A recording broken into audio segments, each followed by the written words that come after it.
Well, hello, dear participants. So I'm really thrilled to invite you on this exciting journey into the world of incident management and response. So this course is actually designed to help you develop your skills in the ever-evolving field of cybersecurity and take your career to the next level. Now, seeing you here shows that you're ready to embark on this journey. And guess what? That's truly exciting. So throughout this course, you will learn the fundamental concepts of incident management and response. We'll explore what incident management and response refer to, how they relate to each other, and why they're so important.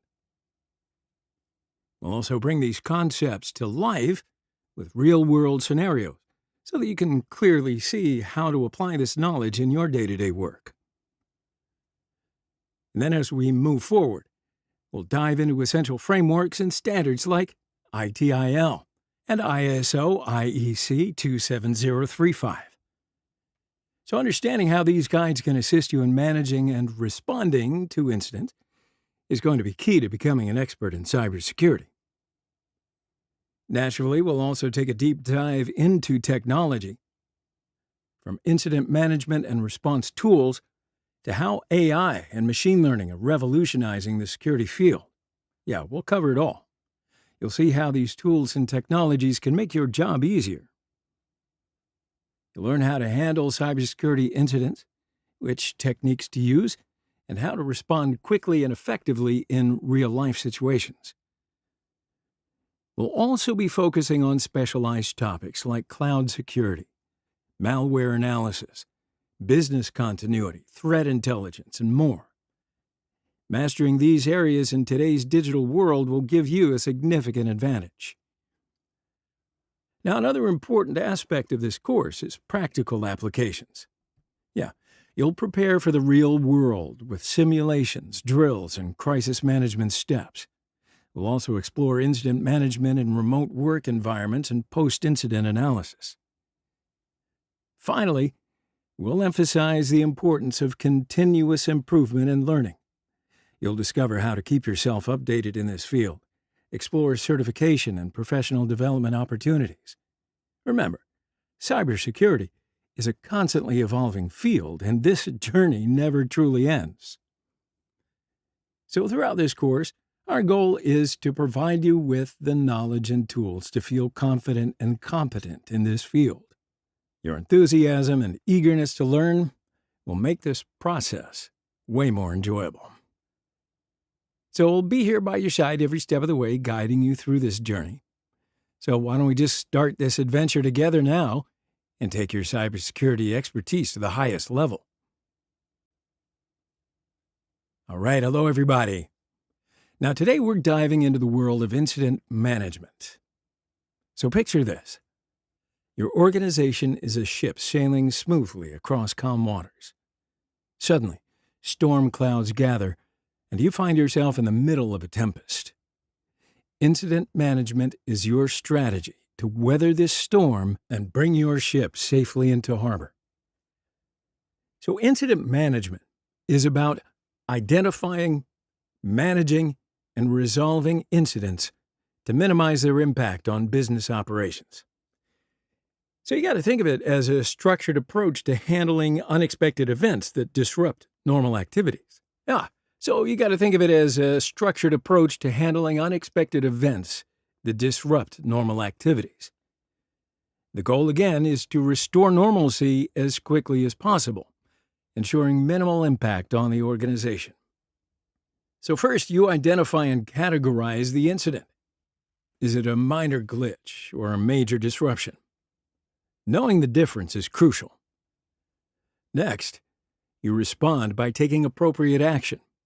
This could mean alerting the right teams or even invoking specific protocols to mitigate the issue. Finally, review the incident after resolution. What happened? Why did it happen? How can we prevent it from happening again? So by now, you have a pretty solid understanding of how to manage incidents effectively, ensuring smooth sailing for your organization. All right, so now that we've covered incident management, let's talk about incident response. So imagine you're a firefighter responding to an emergency call. Incident response is your immediate reaction to the fire, how you assess the situation, the steps you take to put out the flames, and how you ensure everyone's safety. Incident response is the immediate action taken to address a security breach or cyber attack. It involves detecting, investigating, and containing the incident to prevent further damage. So first, detect the incident by using monitoring tools to identify unusual activity that might indicate a breach. Secondly, investigate. Gather all the information about the incident to understand its scope and impact. Thirdly, contain the incident. Isolate affected systems to prevent the spread of damage. And finally, eradicate the threat. Remove malicious code or compromised accounts to eliminate the root cause. Now remember, a swift and efficient incident response can significantly reduce the damage caused by an incident. So by the end of all this, you will be equipped with the skills to act swiftly and decisively when incidents occur. So if we take a closer look, here are the essential stages of incident response. Preparation. Preparation is the cornerstone of an effective incident response plan. This phase involves getting everything in order before an incident occurs. It includes defining roles, establishing communication channels, and ensuring everyone knows their responsibilities. The critical steps include develop and document an incident response plan, IRP, that outlines steps for various types of incidents. Regularly train your team on incident response procedures. Ensure that your tools and technologies, such as SIM, IDS-IPS, are correctly configured and up to date. Identification. See, the faster you identify an incident, the quicker you can respond. Early detection is crucial to minimizing damage. Critical steps here include continuously monitoring networks and systems for signs of suspicious activity. Use automated tools to correlate events and alert your team to potential incidents. Establish clear criteria for what constitutes an incident that requires a response. Containment. So once an incident is identified, the next step is to contain it. This means preventing the incident from spreading and causing more damage. Critical steps would include implementing immediate containment measures, such as isolating affected systems. Decide whether to opt for short-term, quick containment or long-term, strategic containment, depending on the severity and the type of incident. Document the containment steps for future reference and analysis. Eradication. So after containing the incident, the next step is to find and eliminate the root cause. Addressing only the symptoms won't prevent the incident from happening again. Critical steps here would be remove any malicious software or unauthorized access points. Patch vulnerabilities or update configurations that were exploited. Verify that the threat has been completely eradicated before moving on to recovery. And recovery. Recovery involves bringing affected systems and services back online in a controlled manner, ensuring that the threat has been fully neutralized and won't recur. Critical steps. Restore systems from clean backups. Monitor systems closely after bringing them back online to ensure they're functioning correctly and securely. Communicate with stakeholders about the recovery status and any impacts on services. Reporting. Once the incident is resolved, it's essential to reflect on what happened and how it was handled. This phase is about learning from the incident to improve your response in the future. Detailed reports are usually generated by the SOC analysts for future reference. Critical steps: conduct a post-incident review with all relevant team members. Document what went well and what didn't, and update your incident response plan accordingly. Share lessons learned with a broader organization to raise awareness and prevent similar incidents in the future. So we've explored both incident management and response, but really, what are the differences and the similarities between them? Incident management is the overarching process that involves planning, preparing, and managing incidents throughout their life cycle. It focuses on minimizing the impact of incidents on business operations and ensuring continuity. Incident response, on the other hand, is a subset of incident management. It deals with the immediate actions taken when an incident occurs. The focus is on rapid detection, containment, and resolution of the incident. Both processes, though, share common goals: protecting the organization and minimizing damage. They require effective communication, coordination, and collaboration among teams to be successful. While incident management is about prevention and preparation, incident response is about reaction and resolution. You see, together they form a comprehensive approach to handling incidents and ensuring business resilience. Incident management and incident response. These two terms play a critical role in the world of cybersecurity, and they can sometimes be confused with one another. Let's explore the differences and similarities between these concepts through a scenario. Now, just imagine for a moment that you work at a global technology company called Acme Tech. One morning, the IT team notices unusual activity in the systems. Network traffic suddenly spikes, and some servers begin showing abnormal behavior. This could be a sign of a large-scale cyber attack. At this point, two crucial processes come into play: incident management and incident response. Acme Tech's Chief Information Security Officer, or CISO, decides to initiate both processes to manage the incident and minimize its impact. Let's start by looking at the incident management team. This team is responsible for the overall management of the incident and business continuity.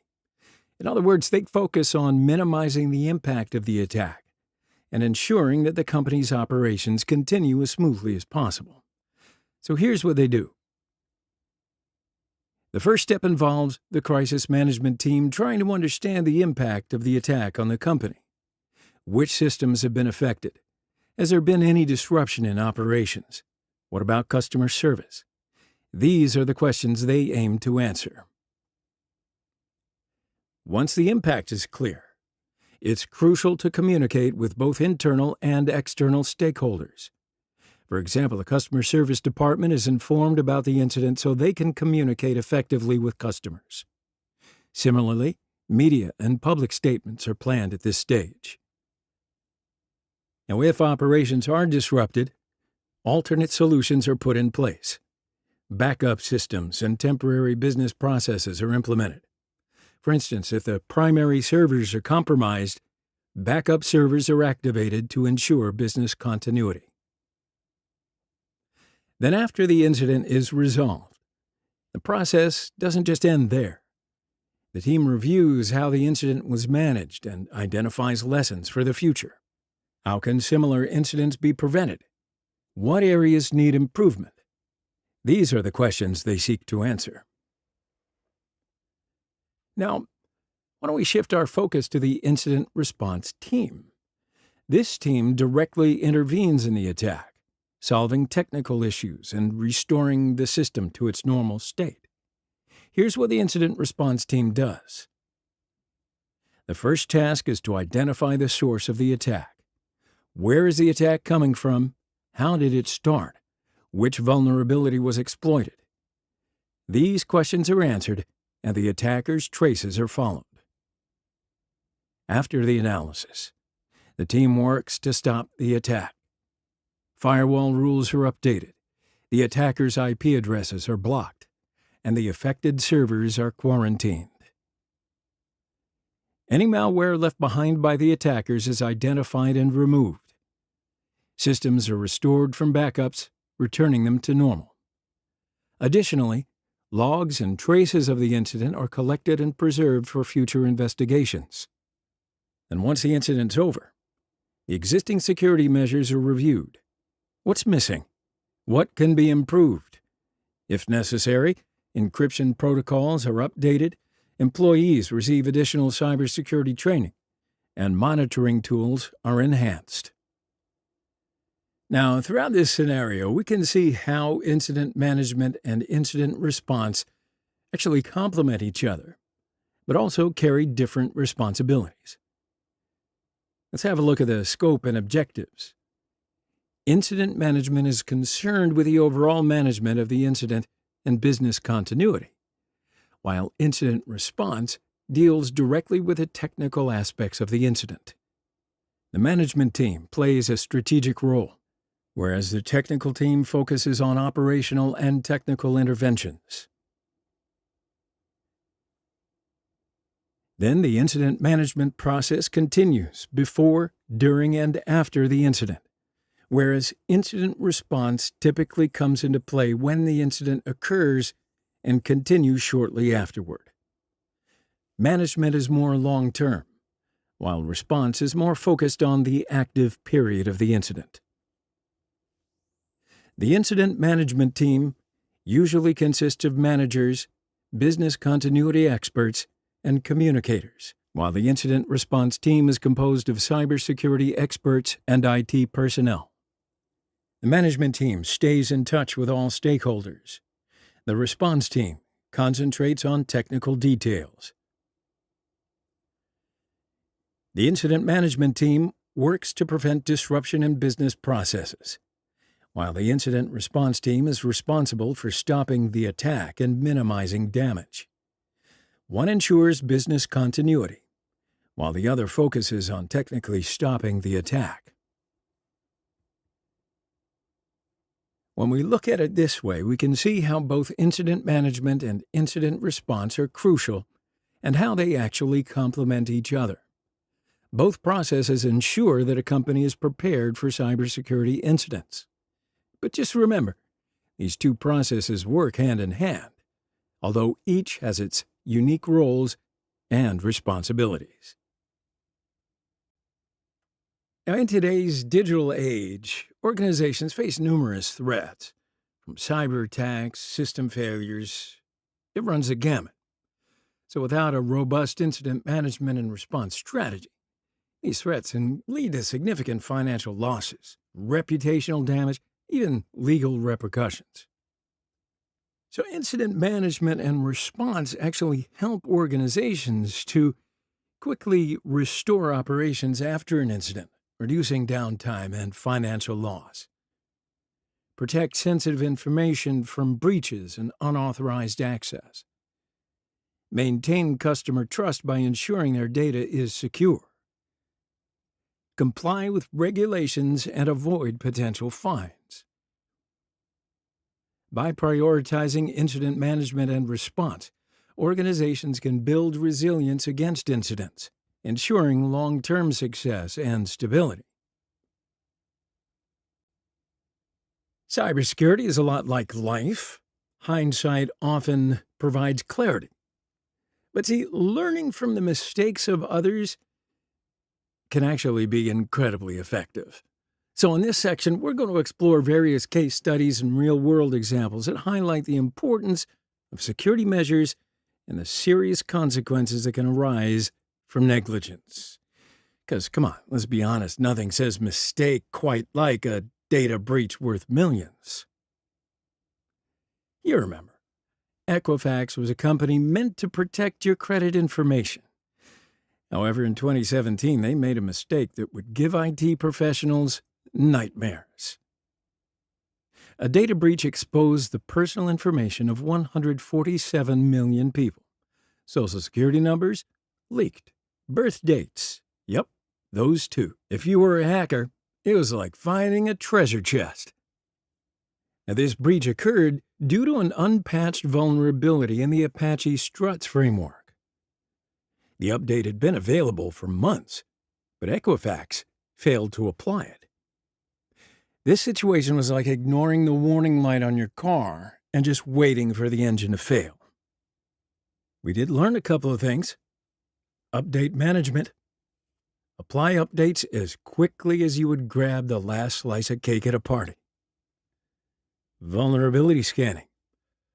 Regular scans could have identified these risks early on. After all, being cautious is better than making headlines for all the wrong reasons. In 2013, the retailer Target learned a very tough lesson. Sometimes the greatest damage can come from the people fixing your air conditioning. Hackers gained access to the payment card information of 40 million customers by exploiting details stolen from a third-party HVAC supplier. Oh yeah, you heard that right. You see, the attackers used the supplier's credentials to infiltrate Target's network and install malware on the POS systems. This was truly an unfortunate situation for Target. Did we learn anything? Third-party risk management. When granting third parties access to your systems, make sure you're confident in their security. Trust, but verify first. Network segmentation. If your network were a fortress, segmentation would be the gates. It makes it harder for unwanted guests to roam freely. SolarWinds was a company you probably hadn't heard of until 2020, when hackers injected malicious code into their software updates. These updates were downloaded by many customers, including government agencies. In the cybersecurity world, this was akin to distributing poison candy to children on Halloween. You see, the malicious code allowed hackers to access sensitive data undetected for months. By the time the breach was discovered in late 2020, the damage had already been done. Again, we learned a few things. Supply chain security. The quality of your software supply chain directly affects the security of your final product. Always verify your sources. Advanced persistent threats, APT. So these hackers are the elite in the cyber world. Be prepared for a long battle and invest in top-tier threat detection strategies. In 2017, global shipping giant Maersk found itself in uncharted waters when it was hit by the NotPetya ransomware. The attack brought operations to a standstill worldwide, causing an estimated $300 million in damages. And for a time, it seemed like the ships might be stranded at sea. NotPetya spread through Maersk's network, encrypting data and disabling systems in over 130 countries. It was like a global tour of ransomware. We did learn a couple of things, though. Business continuity planning, strong backup, and disaster recovery plans can quickly restore operations. Maersk was able to recover faster because they were prepared for the unexpected. Global threat awareness.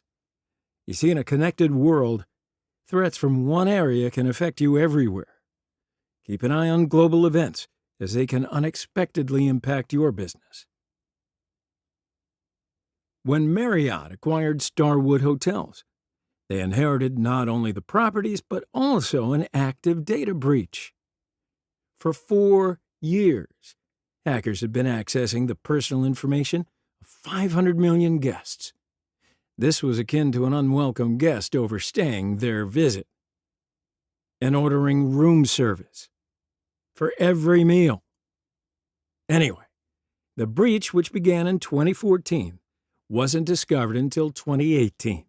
And by that time, the attackers had stolen everything from passport numbers to credit card details.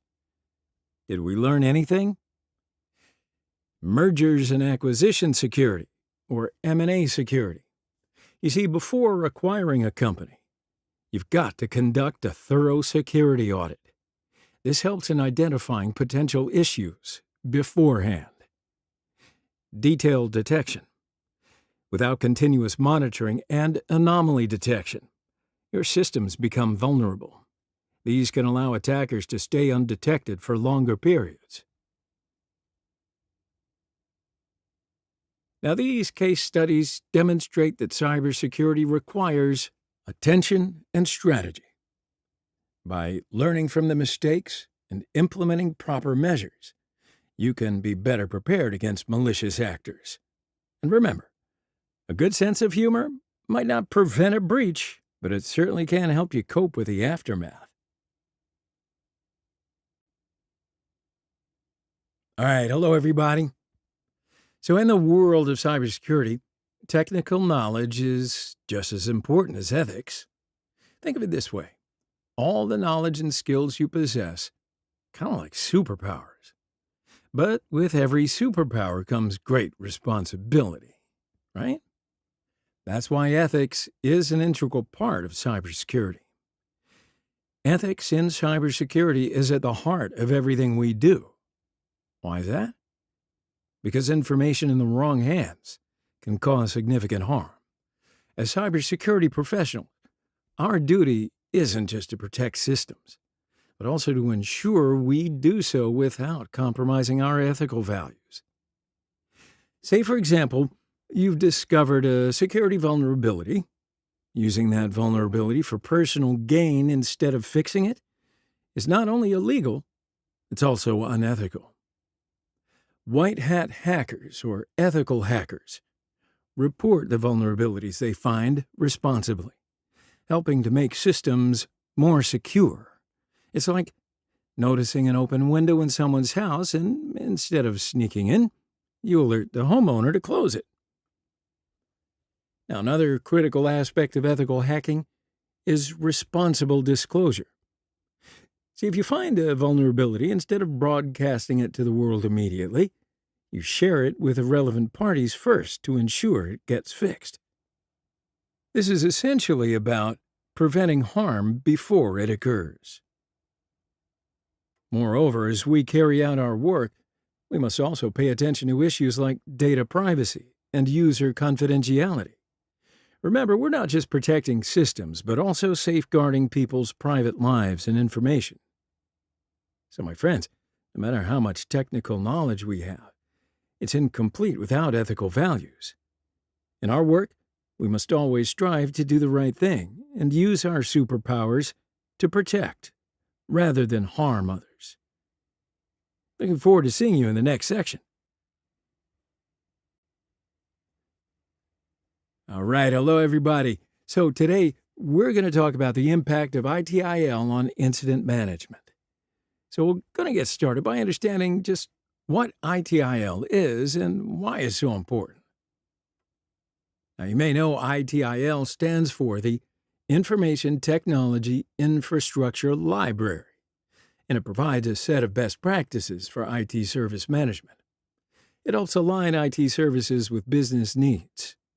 You can think of ITIL as a comprehensive guide that assists organizations in delivering effective and efficient IT services. Sounds pretty good, huh? But what does ITIL say about incident management? Well, according to ITIL, an incident is an unplanned interruption to an IT service or reduction in the quality of an IT service. The primary goal of incident management is to restore normal service operation as quickly as possible in order to minimize the impact on business operations. ITIL emphasizes the importance of a service desk as a single point of contact for incident reporting. The service desk is responsible for logging incidents, categorizing and prioritizing them, and ensuring timely resolution. To implement effective incident management, we need well-defined policy and process documents. Policy documents outline the principles and rules for incident management, including roles and responsibilities, escalation paths, and communication protocols. Process documents provide step-by-step procedures for handling incidents, including detection, logging, investigation, resolution, and closure. These documents also help ensure consistency and clarity across the organization, enabling staff to respond to incidents efficiently and effectively. Measuring the performance of incident management processes is also crucial for continuous improvement. ITIL recommends several key metrics. Incident resolution time. That's the average time taken to resolve incidents. Shorter times indicate more efficient processes. First call resolution rate. The percentage of incidents resolved on first contact with a service desk. Higher rates demonstrate effective initial support. Customer satisfaction. Feedback from users on the incident management process. This metric provides insights into the quality of service. Regular analysis helps identify areas for improvement and optimize incident management practices. In summary, ITIL provides a structured framework for managing incidents quickly and effectively, with a focus on restoring normal operations swiftly and minimizing business impact. By developing clear policies, processes, and metrics, organizations can enhance their incident management capabilities. Well, my friends, the time has come to talk about ISO IEC 27035 and what it offers for information security incident management. ISO IEC 27035 is part of the ISO IEC 27000 family of standards. It's focused on information security management. This standard provides guidance for detecting, reporting, assessing, and responding to information security incidents. ISO IEC 27035 helps organizations effectively handle security threats and minimize their impact. So first, we'll need to start with the preparation phase. So in this phase, it's essential to establish policies and procedures, define roles and responsibilities, and ensure that the necessary resources are in place for incident response.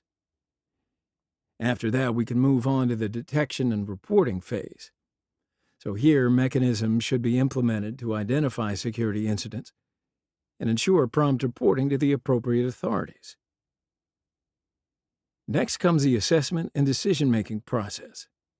In this phase, it's crucial to evaluate the impact and severity of incidents to determine the appropriate response actions. And in the response phase, action should be taken to contain, mitigate, and recover from incidents while maintaining detailed records of the process. And then finally, we should conduct post-incident reviews to identify improvements and learn lessons to prevent future occurrences.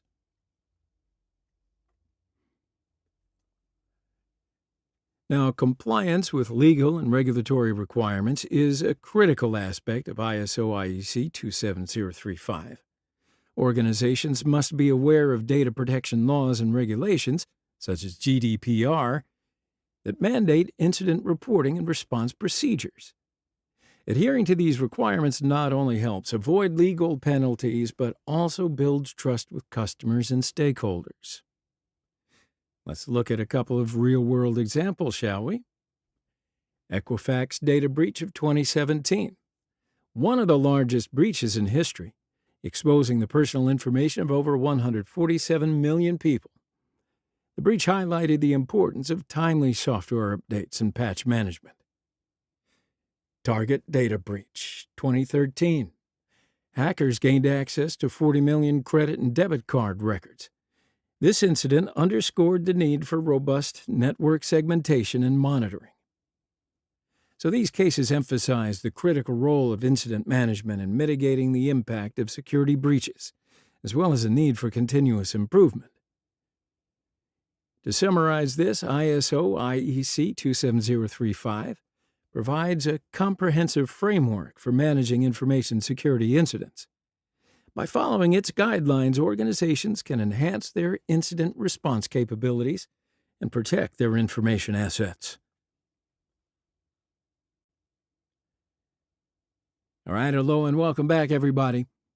Now, today we will explore ITIL's impact on incident response and how organizations can effectively handle unexpected IT issues. Now, I'm sure you remember ITIL stands for the Information Technology Infrastructure Library, and it offers a set of best practices for IT service management. It's designed to align IT services with business needs, serving as a comprehensive guide for delivering effective and efficient IT services. So from the perspective of incident response, ITIL defines an incident as an unplanned interruption to an IT service or reduction in the quality of an IT service. The primary goal of incident response under ITIL is to restore normal service operations quickly to minimize the impact on business processes. So ITIL emphasizes the importance of a well-coordinated service desk, which acts as a single point of contact for incident reporting and response. The service desk plays a critical role in logging, categorizing, and prioritizing incidents, facilitating swift and effective responses. To support effective incident response, ITIL suggests developing detailed policy and process documents. The policy documents outline the principles and rules for incident response, including roles and responsibilities, escalation paths, and communication protocols. Process documents provide a step-by-step procedure for responding to incidents, covering detection, logging, investigation, resolution, and closure. Having these documents ensures that response efforts are consistent and well-coordinated across the organization, enabling staff to manage incidents effectively and efficiently. Measuring the effectiveness of incident response efforts is also vital for continuous improvement. Key metrics recommended by ITIL include response time, which is the average time taken to respond to incidents. Shorter times indicate more efficient processes. Resolution rate, the percentage of incidents resolved within the agreed timeframes. Higher rates reflect effective incident response. Stakeholder feedback, insights from users and stakeholders regarding the incident response process provide valuable feedback on the quality of service. Regularly analyzing these metrics helps organizations identify areas for improvement and optimize their incident response strategies. So in summary, ITIL provides a structured framework for managing incident response efficiently, focusing on minimizing business impact and restoring normal operations quickly. By developing clear policies, processes, and metrics, organizations can enhance their incident response capabilities as well as resilience. All right, so now let's delve into ISO IEC 27035 from the perspective of information security incident response. ISO IEC 27035. It's part of the ISO IEC 27000 family of standards, focused on information security management. This standard provides comprehensive guidance on detecting, assessing, responding to, and learning from information security incidents. It equips organizations with strategies to handle security threats effectively and reduce their impact. First, it's essential to start with a preparation phase. In this phase, establishing robust incident response policies and procedures, clearly defining roles and responsibilities, and ensuring the necessary resources are in place to support response efforts are crucial.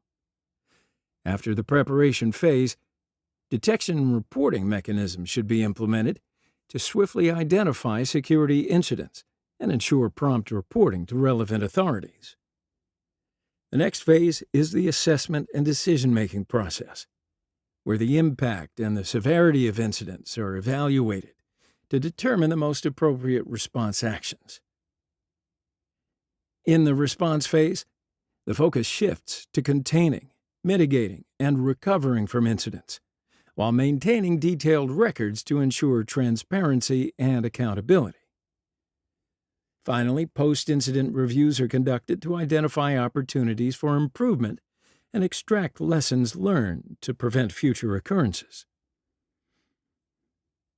Compliance with legal and regulatory requirements is a crucial aspect of ISO/IEC 27035, especially from an incident response perspective. Organizations must understand data protection laws and regulations, such as GDPR, which mandate specific incident reporting and response procedures. Adhering to these requirements helps avoid legal penalties and builds trust with customers and stakeholders. How about we go through a couple of real-world examples? Sony PlayStation Network breach 2011. Now, this incident resulted in the PlayStation Network being hacked, with personal information of over 77 million users stolen. It highlighted the importance of strong encryption techniques and data protection measures. Yahoo data breach 2013 to 2014. Yahoo announced that 3 billion user account details were stolen. This incident underscored the importance of security awareness and user education, as well as strong authentication processes. See, these cases emphasize the vital role of incident response in mitigating the impact of security breaches, as well as a need for continuous improvement and learning. So in summary, ISO/IEC 27035 provides a comprehensive framework for managing information security incidents from a response perspective. By following its guidelines, organizations can strengthen their incident response capabilities, protect their information assets, and enhance their overall security posture.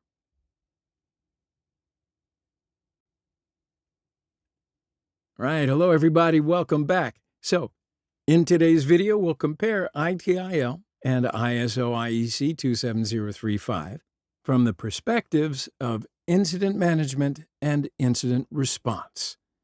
We'll take a closer look at these two essential frameworks and see how they're similar and different. Let's get started. We'll first have a look at the similarities. Goals and objectives. Both frameworks aim to provide an effective and efficient response when IT services and information security are disrupted. They seek to minimize the impact on business operations.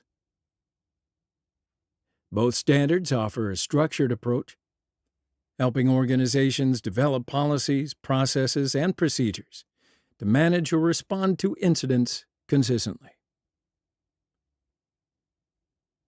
And of course, continuous improvement.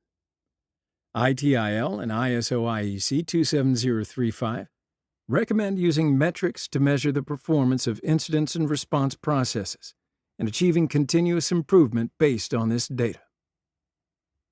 Legal compliance. Oh yeah. Both frameworks emphasize compliance with legal and regulatory requirements, such as ensuring adherence to data protection laws like GDPR. Now, how about those differences? Focus areas. ITIL focuses on broader IT service management processes and aims to quickly resolve incidents to restore normal service operations.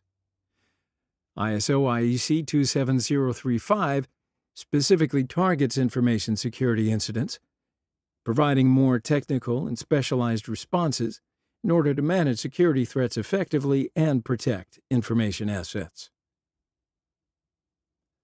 ITIL incident management defines an incident as any interruption or reduction in the quality of an IT service, and it is addressed as part of a broader service management framework. ISO/IEC 27035 incident response focuses on information security incidents, dealing with security threats and breaches, requiring a more in-depth analysis from a cybersecurity perspective. ITIL emphasizes processes such as logging, categorizing, and resolving incidents, with a strong focus on the service desk function. ISO/IEC 27035 focuses on detecting, assessing, responding to security incidents, and conducting post-incident reviews with an emphasis on technical response and recovery actions. ITIL concentrates on broad service performance metrics like response time, resolution rate, and customer satisfaction. ISO/IEC 27035 focuses on security-specific metrics, including response times, the number of security breaches, and post-incident improvements to measure security effectiveness. So you see how this comparison highlights the similarities and differences between ITIL and ISO/IEC 27035, helping organizations determine which standard best suits their needs. Now, both frameworks provide significant contributions to incident management and response, assisting organizations in improving their service quality and security. So I hope you now better understand the impact of ITIL and ISO/IEC 27035 on incident management and response. Next time, we'll dive even deeper. For now, take care. All right, well, hello, and in today's video, we're going to delve into the NIST SP 800-61 Revision 2 Guide. It's a critical role player and gold standard in cybersecurity incident response. Now, this guide provides in-depth information on how to structure cyber incident response processes and serves as a guide for many organizations. So the NIST SP 800-61 Revision 2 was initially developed in the United States to set standards in the field of cybersecurity. Over time, as cyber threats evolved and became more complex, this guide was continually updated and refined. It offers a comprehensive framework for planning, implementing, as well as improving cyber incident response processes. NIST SP 800-61 is used worldwide by organizations across various sectors. It's particularly utilized in finance, healthcare, government, and education sectors in order to enable organizations to respond quickly and effectively to cybersecurity incidents. But additionally, the guide is adaptable to organizations of all sizes, from small businesses to large corporations. The importance of this guide in cyber incident response becomes more apparent, especially given the complex cyber attacks and constantly changing threat landscape. It guides organizations on how to effectively respond to cyber attacks, how to analyze and report incidents, and how to manage post-incident improvement processes. The impact of NIST SP 800-61 Revision 2 is not only in enhancing the capacity to handle current cybersecurity incidents, but also in helping organizations become more resilient against future cyber threats. Now, given the continual learning and adaptation required in the field of cybersecurity, this guide is an essential reference for cybersecurity professionals. All right, hello everybody. I hope you're all doing well. Thanks for sticking with us. So, in this video, we're going to discuss the tools used for incident management in the world of cybersecurity. Now, I know these topics can sometimes be quite complex and confusing, but I don't want you to worry because we're going to tackle everything step by step. Now, first, we're going to talk about what incident management tools are and why they're important. So incident management tools actually help us manage the process from detecting a cybersecurity incident to resolving it more efficiently and effectively. These tools allow incidents to be handled more quickly and accurately as well, minimizing potential damage. So now let's take a look at popular incident management platforms. For example, platforms like ServiceNow and Jira are widely used for recording, tracking, and managing incidents. These platforms are known for their user-friendly interfaces and powerful features. Features such as categorizing and prioritizing incidents help manage the incident management process more systematically. Now, another important tool is Splunk. Splunk enables us to analyze large amounts of data, allowing us to identify the root causes of incidents more quickly. Splunk actually presents the data it collects in meaningful reports and visualizations, making the incident management process more effective. So in the following videos, we will provide theoretical information with examples and scenarios on how these tools are used. Because understanding how these tools work and how they are configured is a significant advantage in the field of cybersecurity.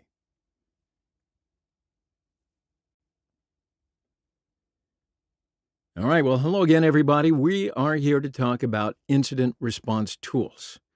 Now, in the world of cybersecurity, using these tools effectively is crucial. So we're going to dive into some of the details and explore what these tools can do together. So firstly, incident response tools are software and systems that enable us to respond quickly and effectively to cybersecurity incidents. Our goal is to detect threats quickly, understand them, and neutralize them. So we'll start by discussing SIM systems. For example, tools like IBM QRadar and Splunk monitor and analyze security events in real time. These systems allow us to detect threats quickly and respond to incidents from a centralized panel. Another important group of tools is EDR systems. Solutions like CrowdStrike Falcon and Carbon Black detect and analyze threats on endpoints. These tools monitor suspicious activities on devices such as computers and servers, allowing us to intervene whenever necessary. In addition, SOAR platforms automate security processes and accelerate incident response. Tools like Palo Alto Networks' Cortex XSOAR manage information flow between different security tools, coordinating and optimizing processes. Finally, we can cover IDS/IPS systems. Systems like Snort and Cisco Firepower detect and prevent unauthorized access attempts on networks and systems. These tools strengthen network security by identifying attack signatures and help us stop threats. So why do you suppose it's so important to learn about how to use these tools? Well, because these tools allow security teams to respond to threats more quickly and strengthen an organization's security posture. With automation and analytical capabilities, it becomes easier to deal with potential threats. You might not be surprised to know training and practice are crucial here. Understanding how tools are configured and working on different scenarios helps you optimize incident response processes. Knowing each tool with its strengths and using it in the best way possible is a significant advantage in the world of cybersecurity. All right, that's it for now, everybody. As you learn to use these incident response tools effectively, you can respond to cybersecurity incidents more powerfully and quickly. All right, hello again, everybody. Welcome back. Now let's dive a little bit deeper into advanced detection and monitoring. So this is one of the most exciting and dynamic areas of cybersecurity. First of all, let's talk about intrusion detection systems, IDS, and security information and event management, SIM systems.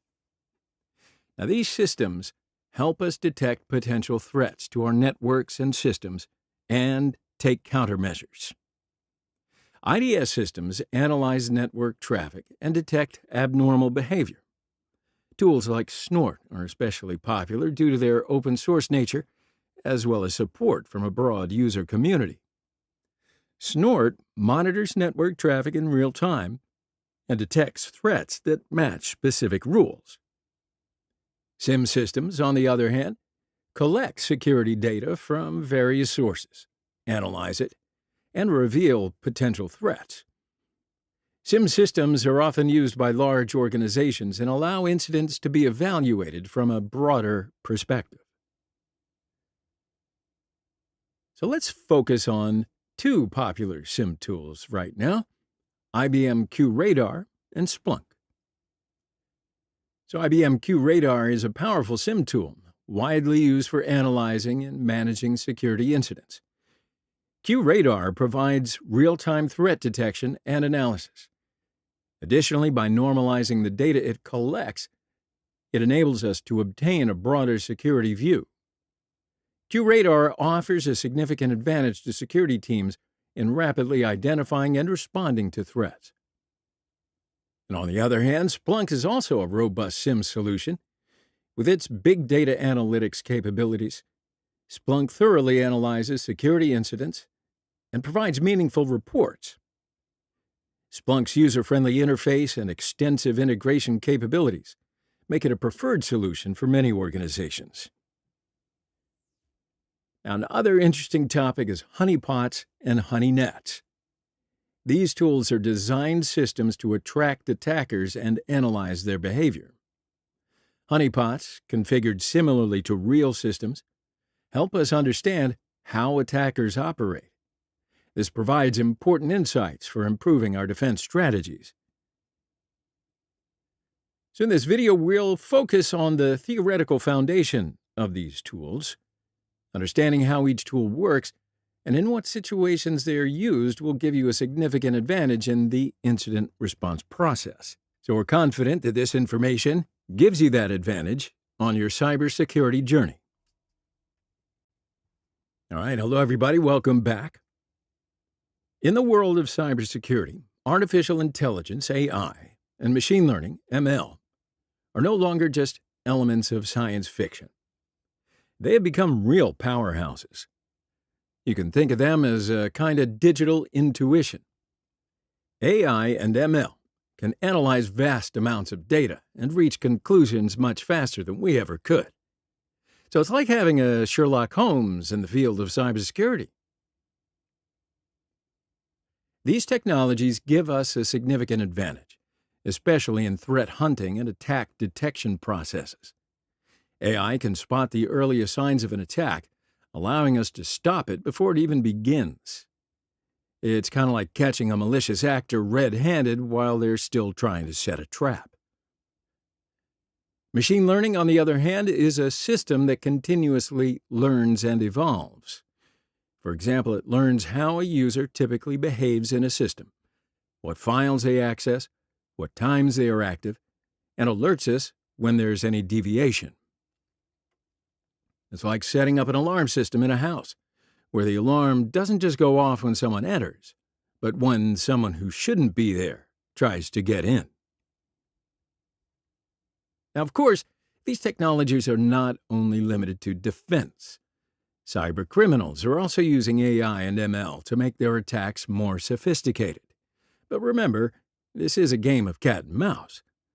No matter how advanced the technology, a good defense strategy should always stay one step ahead. The applications of AI and ML in cybersecurity are not confined to threat hunting and attack detection. They can also play a major role in risk management, anomaly detection, and even automating security controls. This makes things easier for us, but also adds a layer of complexity. So in conclusion, the role of AI and ML in cybersecurity is growing, and these technologies provide us with the ability to build stronger and more proactive defense mechanisms. And friends, mastering these technologies will be your greatest weapon as a cybersecurity experts of the future. See you next time. Well, hello everybody, welcome back. So in this video, we'll focus on a crucial topic in the world of cybersecurity, the incident response process. As cyber attacks and security breaches become more complex every day, being able to respond quickly and effectively to such incidents is critical to ensuring the security of an organization. The incident response process consists of 5 main phases: identification, containment, eradication and recovery, and post-incident activities. The first phase, identification, involves quickly and accurately recognizing incidents. Our security teams use advanced monitoring tools and techniques to detect anomalies and threats in systems. Key indicators to watch for during this process include unauthorized access attempts, unexpected data transfers, sudden changes in system performance, and user reports. Such anomalies are often signs of a potential security incident. For example, if an organization observes more data leaving its network than usual, this could indicate a data breach. So at this stage, we try to quickly understand what the incident is and its potential impact. After identification, we move to the containment phase in order to limit the incident's impact. Here, our goal is to prevent the incident from spreading and minimize its damage.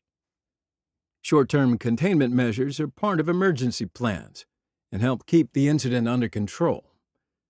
For example, in the case of a virus attack, isolating infected systems from the network is a crucial step to prevent the virus from spreading to other systems. Long-term containment strategies are developed to address the root cause of the incident, as well as prevent similar incidents from recurring. These strategies include applying security patches, updating access controls, and increasing user awareness. The third phase is eradication and recovery. So in this phase, the traces of the incident in the system are removed, and the affected systems are returned to normal operations. Malicious software is completely removed from systems. System files are repaired, and necessary updates are made. Additional security measures are also implemented to eliminate the root cause of the incident. The recovery process is crucial to ensuring the organization's operational continuity. And during this phase, systems are securely restored from backups, and security controls are reevaluated. During recovery operations, the security of user accounts, data integrity, and system performance are closely monitored. The final phase, post-incident activities, involves analyzing the causes and consequences of the incident. This process helps the organization be better prepared for similar incidents in the future. Post-incident reports assist in identifying security vulnerabilities and improving processes. In this phase, we review our processes and security policies based on the lessons learned from the incident. We develop training programs, enhance security awareness, and strengthen our technological infrastructure. You see, this way, we ensure that our organization becomes more resilient to cyber threats. And finally, let's discuss the incident management process. See, incident management systematically defines how an incident will be handled from start to finish and ensures the organization is prepared for cyber threats, as well as respond quickly and effectively. The first step is the identification of the incident and notifying the relevant teams. Security information and event management, SIM systems, and other monitoring tools assist in the rapid detection of incidents. User reports and automated alerts also play a significant role in this process. Accurate identification of incidents is crucial for a quick response. Incidents that are not correctly identified may not be addressed in a timely manner, leading to increased damage. Identified incidents are assessed and prioritized based on their severity and impact. This ensures that resources are used efficiently and allows for a quick response to the critical incidents. Factors such as the impact of the incident, potential damage to the organization, and reputational risk are considered during the assessment. Measures to prevent the spread of the incident are implemented at the response and containment stage. Emergency response teams take necessary steps to minimize the impact of the incident. Containment strategies are determined based on the type and impact of the incident. For example, during a cyber attack, network access controls may be updated or security patches applied to cut off the attacker's access. The eradication and recovery stage involves removing the damage caused by the incident and returning affected systems to normal. Systems are restored from backups, and security patches are applied during this stage.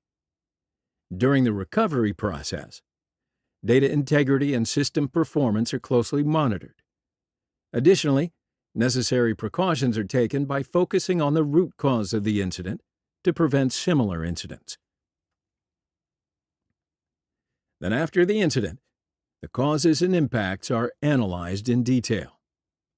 Processes, policies, and security measures are reviewed and improved. This stage helps the organization enhance its incident management capabilities and prevent similar incidents in the future. Post-incident analysis provides valuable information for managing future incidents more effectively. And this information helps the organization continuously improve its security policies and processes. Now, let's focus on handling cybersecurity incidents. Incident handling involves not only the technical aspects of the incident, but also human factors.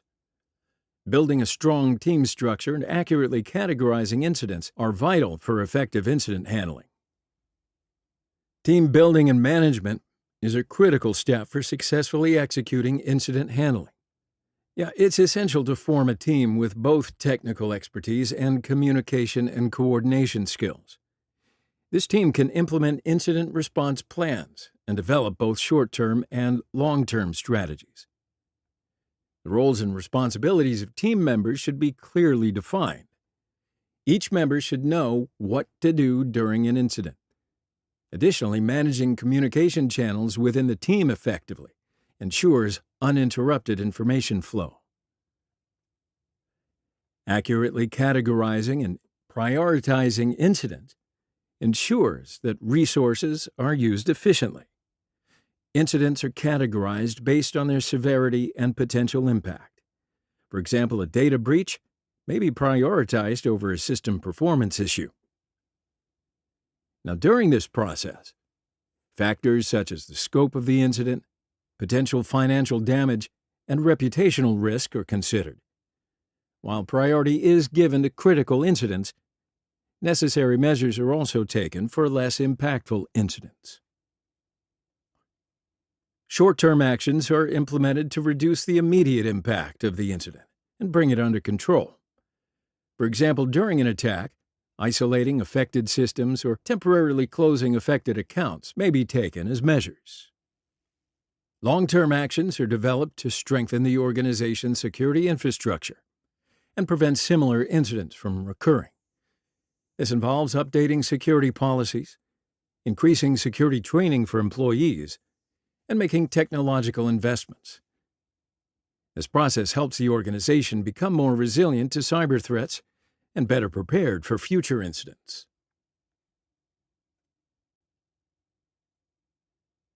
Well, hello everybody. So today in this video, we're diving into a topic that's become increasingly important in the modern business world: cloud and virtualization security. Now, cloud technology offers businesses great flexibility and efficiency, but it also introduces new security challenges. We'll explore the challenges of securing cloud environments, as well as the strategies we can employ to address them. Cloud environments have distinct security dynamics compared to physical data centers.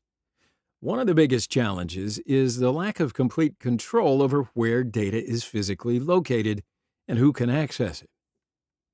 Data being managed by third-party providers can pose potential security risks. Additionally, variations in service quality and security policies among cloud providers can make security more complex. Now, another major challenge is ensuring data isolation in multi-tenant environments. In cloud settings where different customers share the same physical infrastructure, it's crucial to prevent one customer from accessing another's data. And this requires implementing proper access control and encryption methods in order to ensure data confidentiality and integrity. Cloud environments are also vulnerable to advanced persistent threats, APTs, which are sophisticated and prolonged cyber attacks. Now, these threats can evade traditional security measures and persist in systems undetected, making cloud security even more challenging. So protecting against APTs requires a combination of advanced threat detection technologies and proactive security measures. To secure cloud environments, we can implement several strategies. First and foremost, data encryption is one of the most crucial security measures. Encrypting data both in transit and at rest helps prevent unauthorized access. Identity and access management, IAM, is used to control who can access cloud resources and what actions they can perform. Strong authentication methods, especially multi-factor authentication, also play a critical role in preventing unauthorized access. Regular security audits and application security testing are essential to monitor and address vulnerabilities in cloud environments. Continuous monitoring allows for the detection and remediation of security gaps, ensuring ongoing protection. Another strategy is to establish a comprehensive set of security policies and procedures. These policies ensure consistent application of security practices and preparedness for potential incidents. Implementing a zero-trust architecture can further enhance security by continuously verifying every request, as though it originates from an open network, regardless of its origin. Now let's examine some case studies to highlight best practices. A financial services company successfully prevented data breaches during its cloud migration by implementing strong data encryption and IAM solutions. By conducting regular security audits and increasing employee training, they became more prepared for security incidents.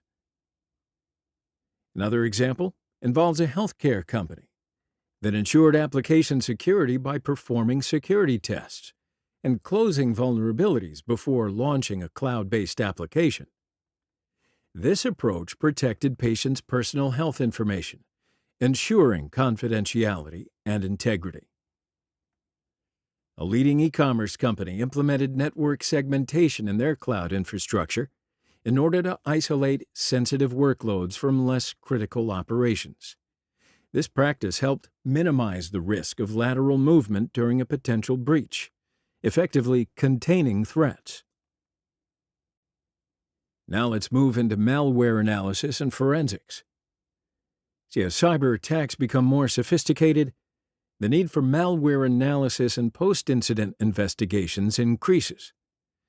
So we'll explore the techniques used in malware analysis and the forensic processes that follow an incident. Malware analysis is generally conducted using two main approaches: static analysis and dynamic analysis. Static analysis involves examining the malware without executing it. This process is carried out by analyzing the source code or binary files. Static analysis helps us understand the functions the malware might perform and the system resources it might access. Tools like disassemblers and decompilers are often used to reverse engineer malware binaries, revealing potential malicious behaviors and code obfuscation techniques. Dynamic analysis, on the other hand, involves executing the malware in an isolated environment to observe its behavior. Virtual machines or specially configured test environments are used to observe how the malware affects the systems. Dynamic analysis allows us to examine the real-time behavior of malware, including network communication patterns and attempts to modify system settings. Both types of analysis are critical for understanding how malware operates and then determining effective countermeasures. Advanced dynamic analysis techniques such as sandboxing allow for automated behavior tracking, providing valuable insights into the malware's actions.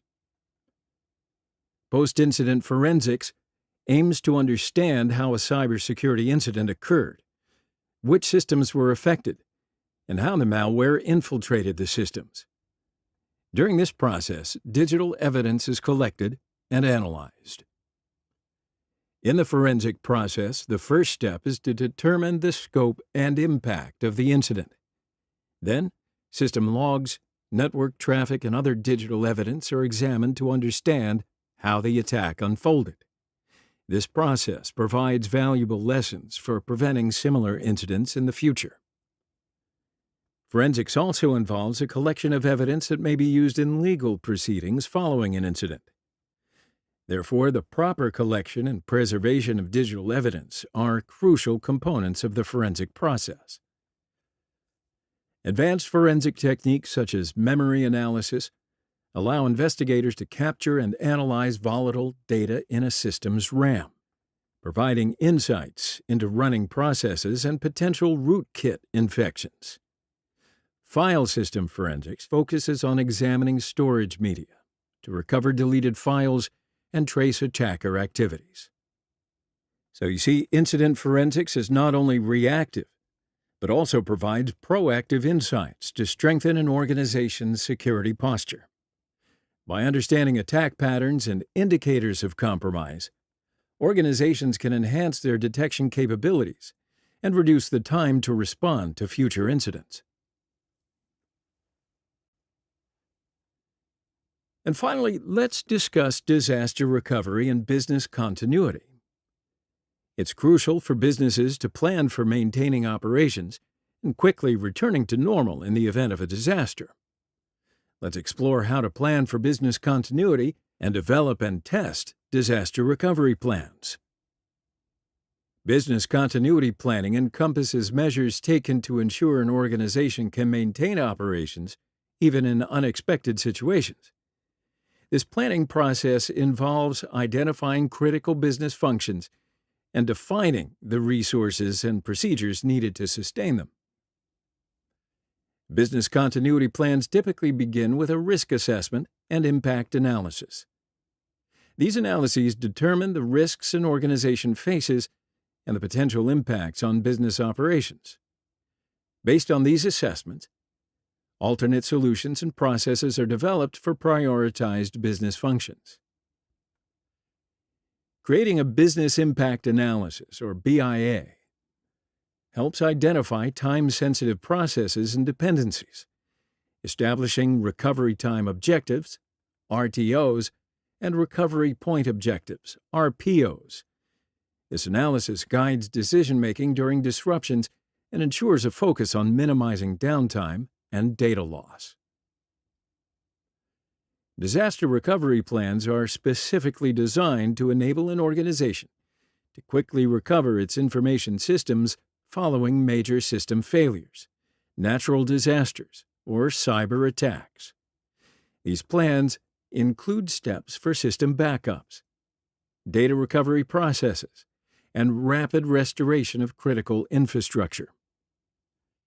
The effectiveness of disaster recovery plans relies on regular testing. These tests help identify and improve plan deficiencies. During testing, personnel roles and responsibilities are reviewed and necessary training is provided. Testing scenarios can include simulated cyber attacks or data loss events to evaluate the organization's readiness to respond effectively. These exercises reveal weaknesses in response strategies and help fine-tune the disaster recovery plan. The regular review and updating of plans ensure they are continuously improved in line with changing business requirements and technological advancements. This process ensures organizations are more resilient and prepared during disasters. Implementing redundancy and failover mechanisms is also crucial in disaster recovery planning. By having redundant systems and automatic failover capabilities, organizations can minimize service interruptions and ensure seamless continuity. Well, hello everyone. So, in this video, we're diving into an exciting area of cybersecurity. That's right, threat intelligence and hunting.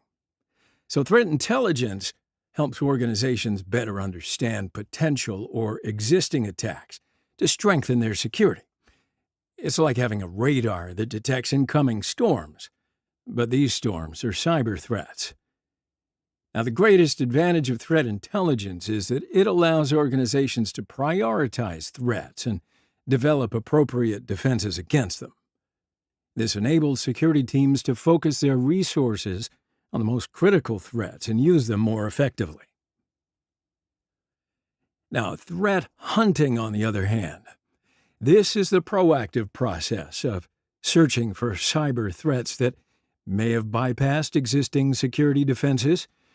But the main goal here is to examine your systems and identify unusual activities and potential threats.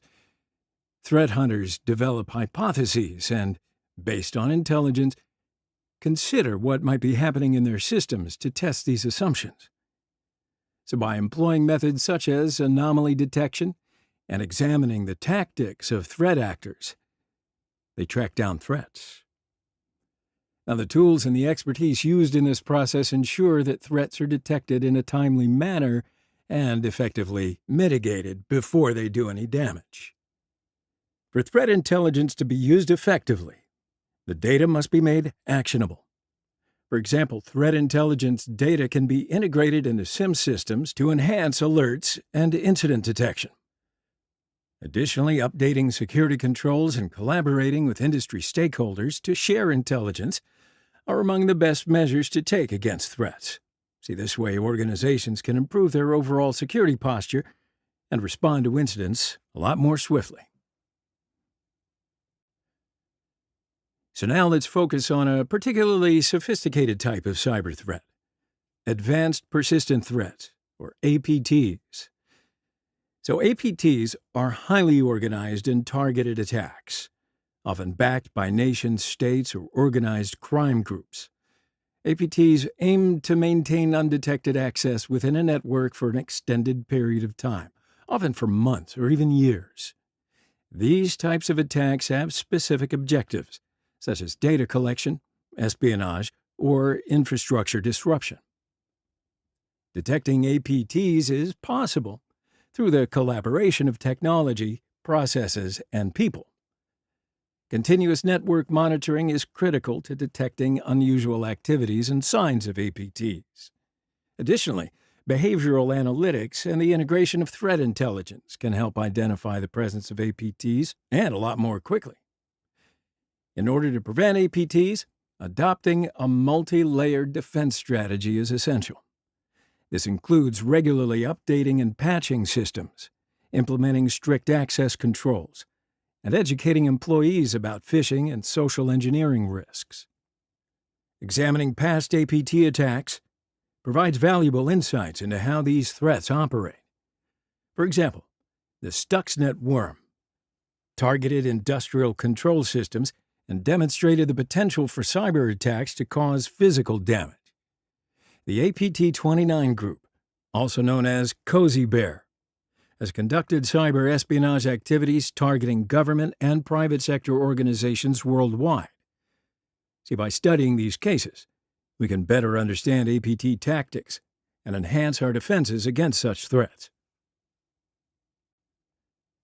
So now we're going to focus on threats that can originate from within an organization: insider threats. Insider threats can come from individuals such as employees, contractors, or business partners who may have malicious intent or inadvertently cause harm. Identifying and mitigating these threats is essential for maintaining organizational security. Detecting insider threats can be challenging because these threats often originate from individuals who already have legitimate access to the organization's systems and data. However, unusual access patterns, data exfiltration, and sudden changes in employee behavior can indicate the presence of insider threats. In fact, there are 3 types of insider threats: malicious insiders, negligent insiders, and compromised insiders. Malicious insiders may intentionally steal data or sabotage systems for personal gain or revenge. Negligent insiders can inadvertently cause harm by mishandling data or falling victim to social engineering attacks. Compromised insiders are those whose credentials have been stolen or coerced into cooperating with external attackers. Mitigating insider threats requires implementing various strategies. User activity monitoring is essential for detecting suspicious behavior. Data loss prevention, DLP solutions, can prevent unauthorized data transfers and alert security teams to potential breaches. Access management should ensure that users only have access to resources appropriate for their roles. Building a culture of security awareness can help employees be more aware of potential risks and consequences. Establishing an insider threat program that includes behavioral analytics and anomaly detection can enhance an organization's ability to detect and respond to potential insider threats in real time. And finally, let's explore security automation and orchestration, which is transforming our approach to cybersecurity. As cyber threats evolve and become more frequent, automating security processes becomes essential. Automation helps us perform repetitive and time-consuming security tasks more quickly and efficiently. The main benefits of security automation include speed, consistency, and scalability. Automated processes can detect and respond to threats much faster than manual methods. Additionally, automation ensures that security policies and procedures are applied consistently, and organizations can scale their security operations without a potential increase in resources. Security automation can be applied to various tasks, such as incident response, vulnerability management, and threat detection. Automating incident response processes enables threats to be quickly contained and remediated. Automatically scanning for and patching vulnerabilities reduces exposure to attacks. By using machine learning and artificial intelligence in threat detection, we can identify anomalies and potential threats more effectively. Security orchestration involves the seamless coordination and integration of different security tools and processes.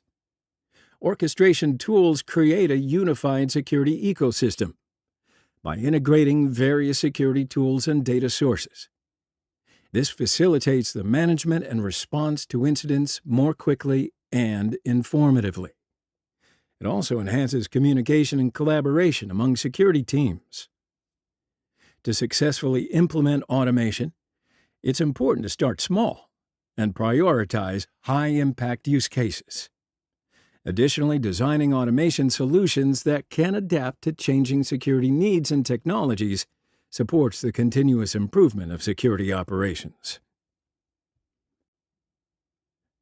Now, my friends, no matter how hard security teams around the world try, security breaches and incidents are inevitable.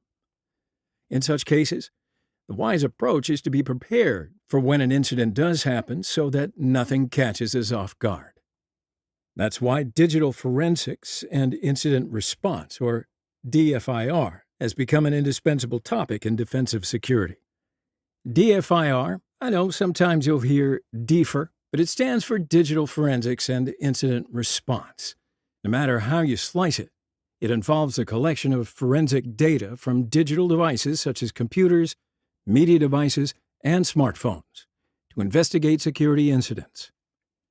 This field helps security professionals identify the traces left by attackers during a security breach, determine the extent of the compromise, and restore the environment to its state prior to the incident.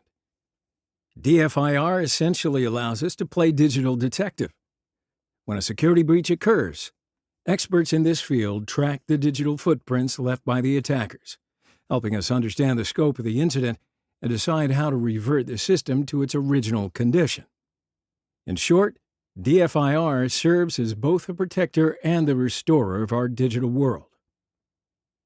DFIR assists security professionals in numerous ways, some of which include these: uncovering evidence of attacker activity within the network and distinguishing genuine incidents from false alarms, effectively removing the attacker to eliminate their presence from the network, determining the scope and timeline of a breach, which aids in communicating with relevant stakeholders, identifying vulnerabilities that led to the breach, and understanding what changes are necessary to prevent future occurrences, analyzing attacker behavior to preemptively block further intrusion attempts by the attacker, sharing information about the attacker with the community. Now, these points highlight the critical role DFIR plays in the realm of cybersecurity. Each step enables us to detect threats more swiftly and respond more knowledgeably. That's why DFIR has become an indispensable part of our cybersecurity strategy.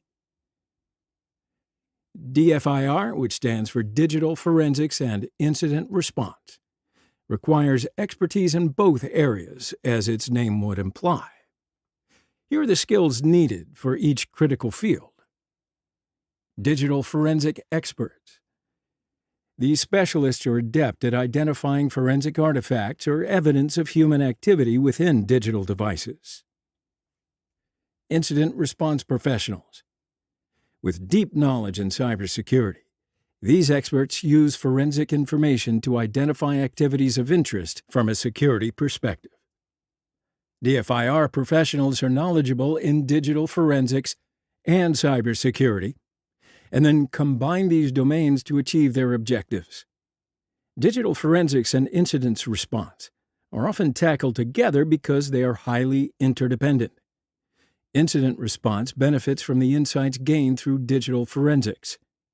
Likewise, digital forensics derives its goals and scope from the incident response process, which defines the extent of forensic investigation.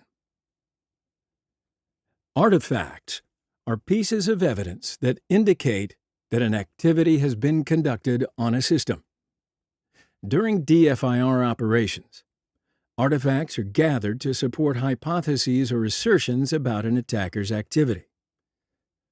For example, if we claim that an attacker used Windows registry keys to maintain persistence on a system, we can support our claim with a mentioned registry key. See, in this case, the referred to registry key is considered an artifact. Therefore, collecting artifacts is an essential part of the DFIR process. Artifacts can be collected from the endpoint or a server's file system, memory, or network activity. When conducting DFIR activities, it's crucial to maintain the integrity of the evidence we collect. So for this reason, certain best practices have been established in the industry. So it's important to remember that any forensic analysis will alter the evidence. Thus, evidence is initially gathered and made right-protected. Subsequently, a copy of this right-protected evidence is used for analysis. This process ensures that our original evidence remains uncontaminated and safe during analysis. Should our copy under investigation become corrupted, we can always return and create a new copy from the preserved evidence. Now, one of the most critical aspects of preserving the integrity of evidence is the chain of custody. When evidence is collected, it must be securely stored. Anyone not involved in the investigation should not have access to the evidence, as this would break the chain of custody. A broken chain of custody raises doubts about the integrity of the data and weakens the case by introducing unknown variables that cannot be resolved. For example, if a hard drive image is transferred from the person who captured it to the person who will analyze it, during this transfer it ends up in the hands of someone not qualified to handle such evidence, well, we cannot be sure if they handle the evidence correctly and did not compromise it with their actions. You follow?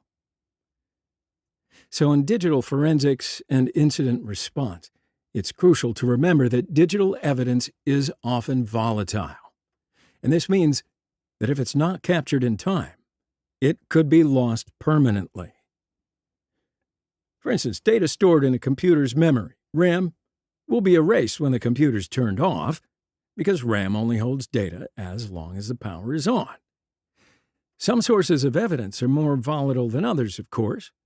For example, a hard drive is a persistent storage device, so it retains data even if the power is lost. So this makes a hard drive less volatile than RAM. During DFIR, it's vital to understand the order of volatility among different sources of evidence so that you can capture and preserve them accordingly. So in our example here, you would need to preserve the data in RAM first before the hard drive in order to avoid losing any crucial information stored in the memory. So now that we've collected the artifacts and preserved their integrity, the next step is to present this information in a way that can be fully understood. To analyze events efficiently and accurately, we need to create a timeline. The timeline puts all the activities in chronological order, and this process is called timeline creation. This process gives the investigation perspective and helps bring together information from various sources in order to create a story of how events unfolded. In the world of cybersecurity, various exciting tools have been developed to make the DFIR process more efficient and way faster. These tools help security professionals enhance their capabilities while saving valuable time. We'll explore some of these tools together. Eric Zimmerman is a security researcher who has developed several tools for performing forensic analysis on the Windows platform. These tools simplify tasks like registry analysis, file system examination, timeline creation, and more. CAPE. Control, Artifact, Parser, and Extractor. CAPE. Now this is another valuable tool created by Eric Zimmerman. This tool automates the collection and parsing of forensic artifacts and can help build a timeline of events.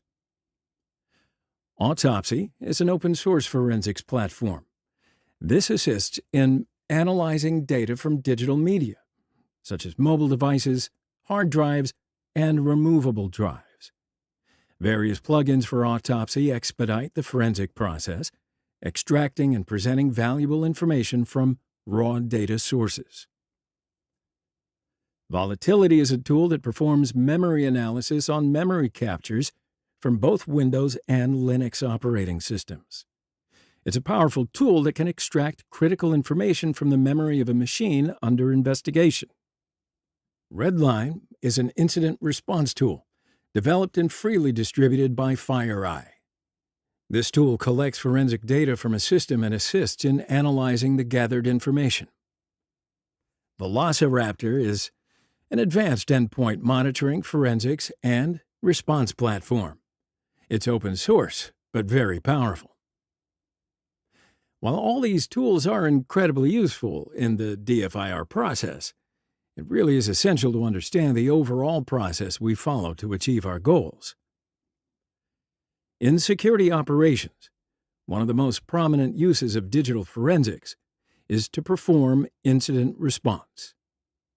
So in this video, we'll learn about the incident response process and observe how digital forensics plays a key role in this task. Various organizations have published standardized methods for conducting incident response.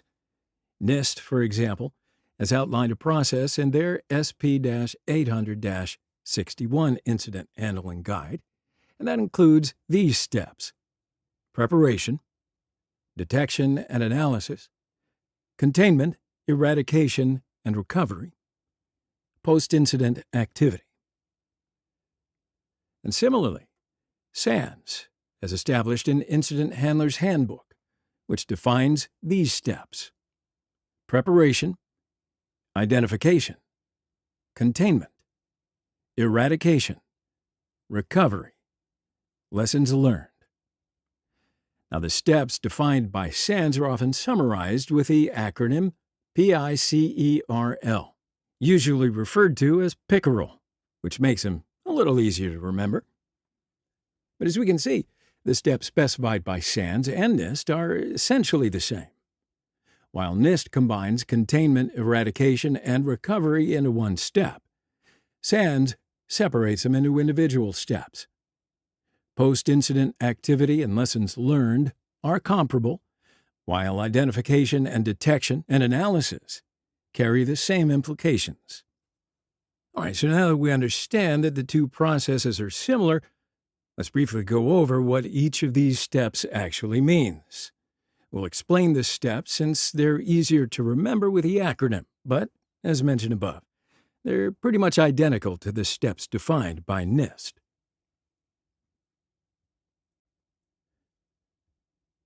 All right, friends, here we go. We're taking a closer look now at the key phrases of the incident response process.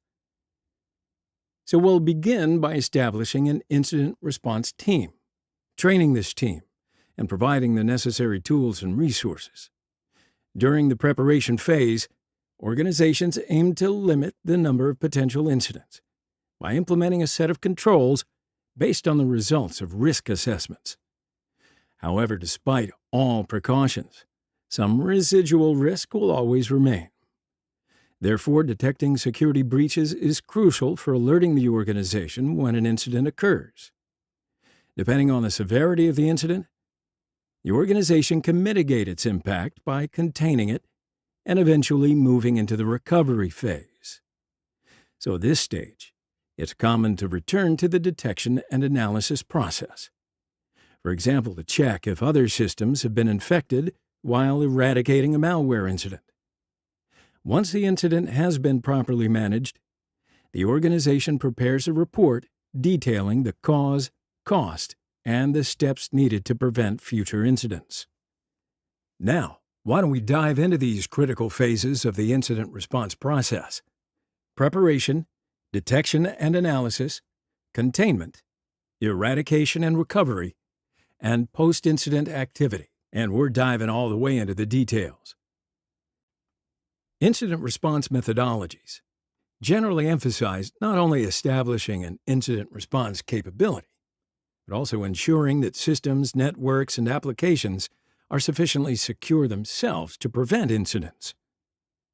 Although the incident response team is not typically responsible for incident prevention, it is a critical component of the success of the incident response programs.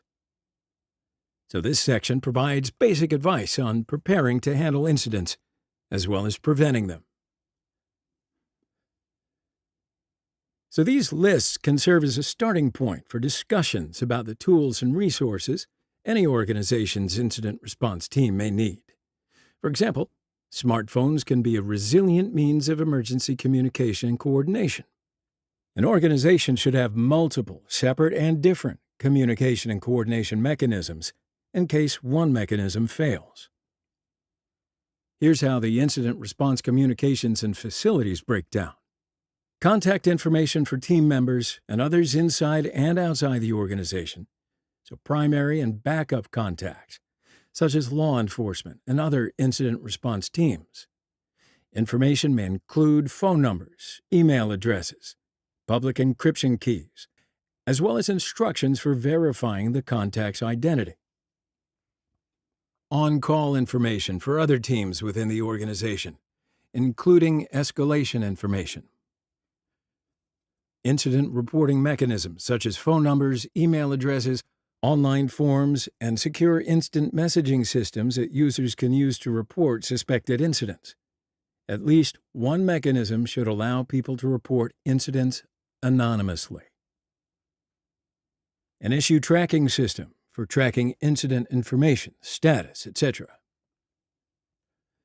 Smartphones to be carried by team members for off-hour support and on-site communications. Encryption software to be used for communications among team members within the organization and with external parties. For federal agencies, software must use a FIPS-validated encryption algorithm. A war room for central communications and coordination. If a permanent war room is not necessary or practical, the team should create a procedure for procuring a temporary war room when needed. Secure storage facility for securing evidence and other sensitive materials.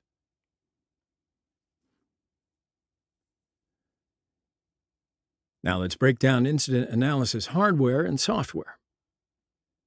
Digital forensic workstations and/or backup devices to create disk images, preserve log files, and save other relevant incident data. Laptops for activities such as analyzing data, sniffing packets, and writing reports. Spare workstations, servers, and networking equipment, or their virtual equivalents, which may be used for various purposes, such as restoring backups and trying out malware.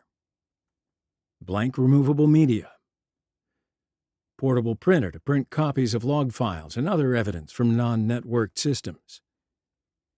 Packet sniffers and protocol analyzers to capture and analyze network traffic. Digital forensic software to analyze disk images. Removable media with trusted versions of programs to be used to gather evidence from systems. Evidence gathering accessories, including hardbound notebooks, digital cameras, audio recorders, chain of custody forms, evidence storage bags and tags, and evidence tape to preserve evidence for possible legal actions.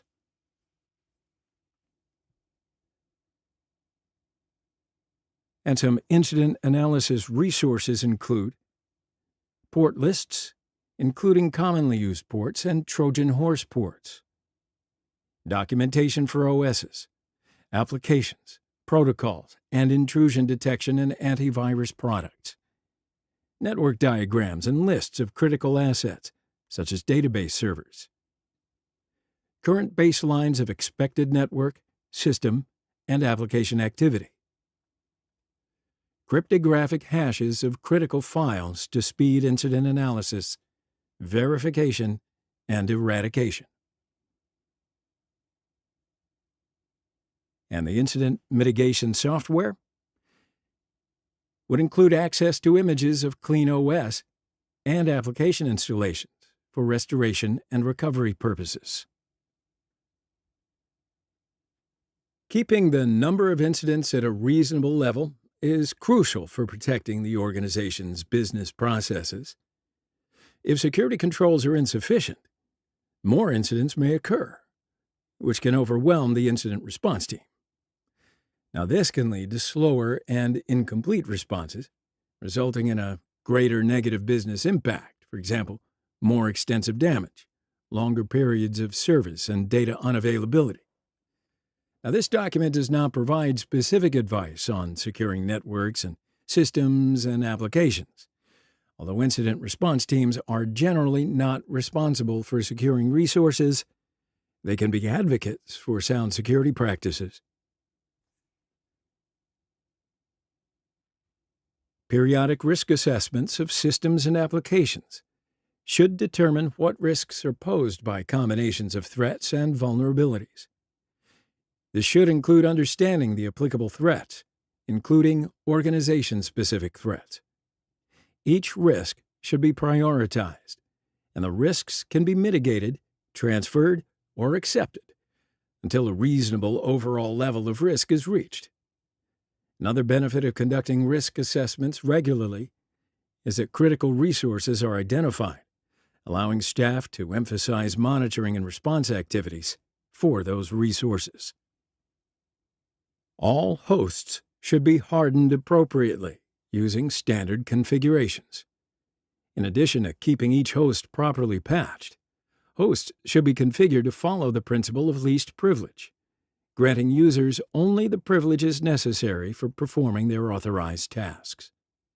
Hosts should have auditing enabled and should log significant security-related events.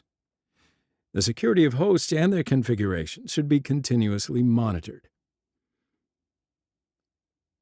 Many organizations use Security Content Automation Protocol, or SCAP, Expressed Operating System and Application Configuration Checklists, in order to assist in securing hosts consistently and effectively. The network perimeter should be configured to deny all activity that is not expressly permitted. This includes securing all connection points, such as virtual private networks, the VPNs, and dedicated connections to other organizations. Software to detect and stop malware should be deployed throughout the organization. Malware protection should be deployed at the host level, for example, the server and workstation operating systems. The application server level, for example, email server and web proxies, as well as the application client level, for example, email clients, instant messaging clients, etc. Users should be made aware of policies and procedures regarding appropriate use of networks, systems, and applications. Applicable lessons learned from previous incidents should also be shared with users, so they can see how their actions could affect the organization. Improving user awareness regarding incidents should reduce the frequency of incidents. I say should. But IT staff should be trained so that they can maintain their networks, systems, and applications in accordance with the organization's security standards. So incidents can occur in so many different ways that it's really impossible to create a step-by-step guide for every single one. See, organizations should be generally prepared to handle any incident, but they should focus primarily and particularly on being ready for incidents that involve common attack vectors. Now, different types of incidents require different response strategies, of course, but the attack vectors listed here are not intended to provide a definitive classification for incidents. Rather, they offer a foundation for defining more specific response procedures based on common attack methods. An attack initiated from removable media or a peripheral device, such as malware spreading onto a system from an infected USB flash drive. Attrition is an attack that uses brute force methods to compromise, degrade, or destroy systems, networks, or services, like a DDoS attack aimed at impairing or denying access to a service or application, or a brute force attack against authentication mechanisms such as passwords, CAPTCHAs, or digital signatures.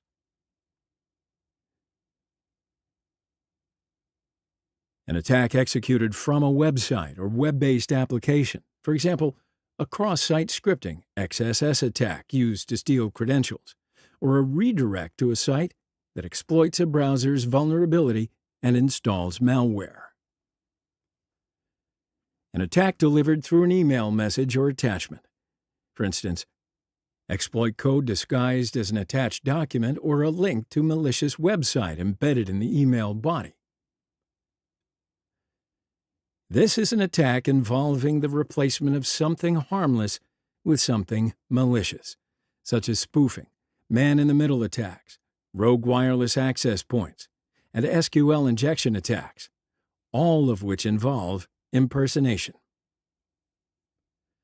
Any incident resulting from a violation of the organization's acceptable use policies by an authorized user, excluding the above categories. For example, a user installs file-sharing software that leads to the loss of sensitive data, or a user engages in illegal activities on a system. The loss or theft of a computing device or media used by the organization, such as a laptop, smartphone, or authentication token.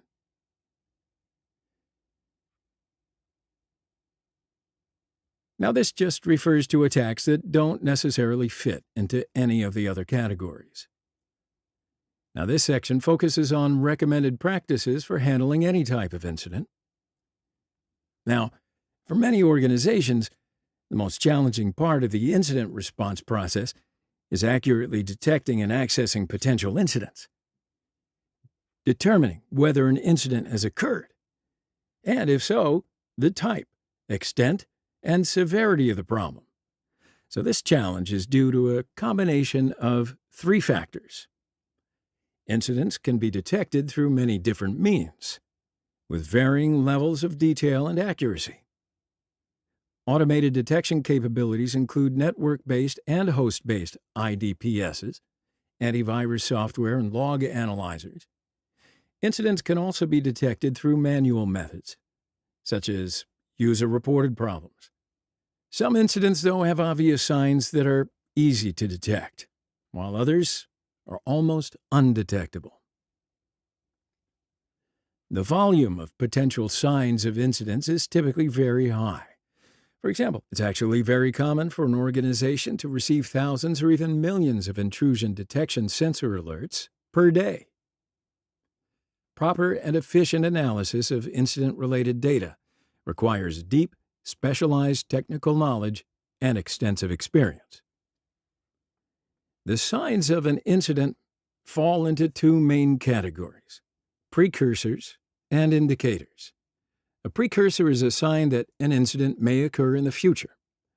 Indicators are signs that an incident may have already occurred or may be occurring right now. And most attacks do not have any identifiable or detectable precursors from the target's perspective. If precursors are detected, the organization may have an opportunity to prevent the incident by adjusting its security posture in order to prevent the target from being attacked.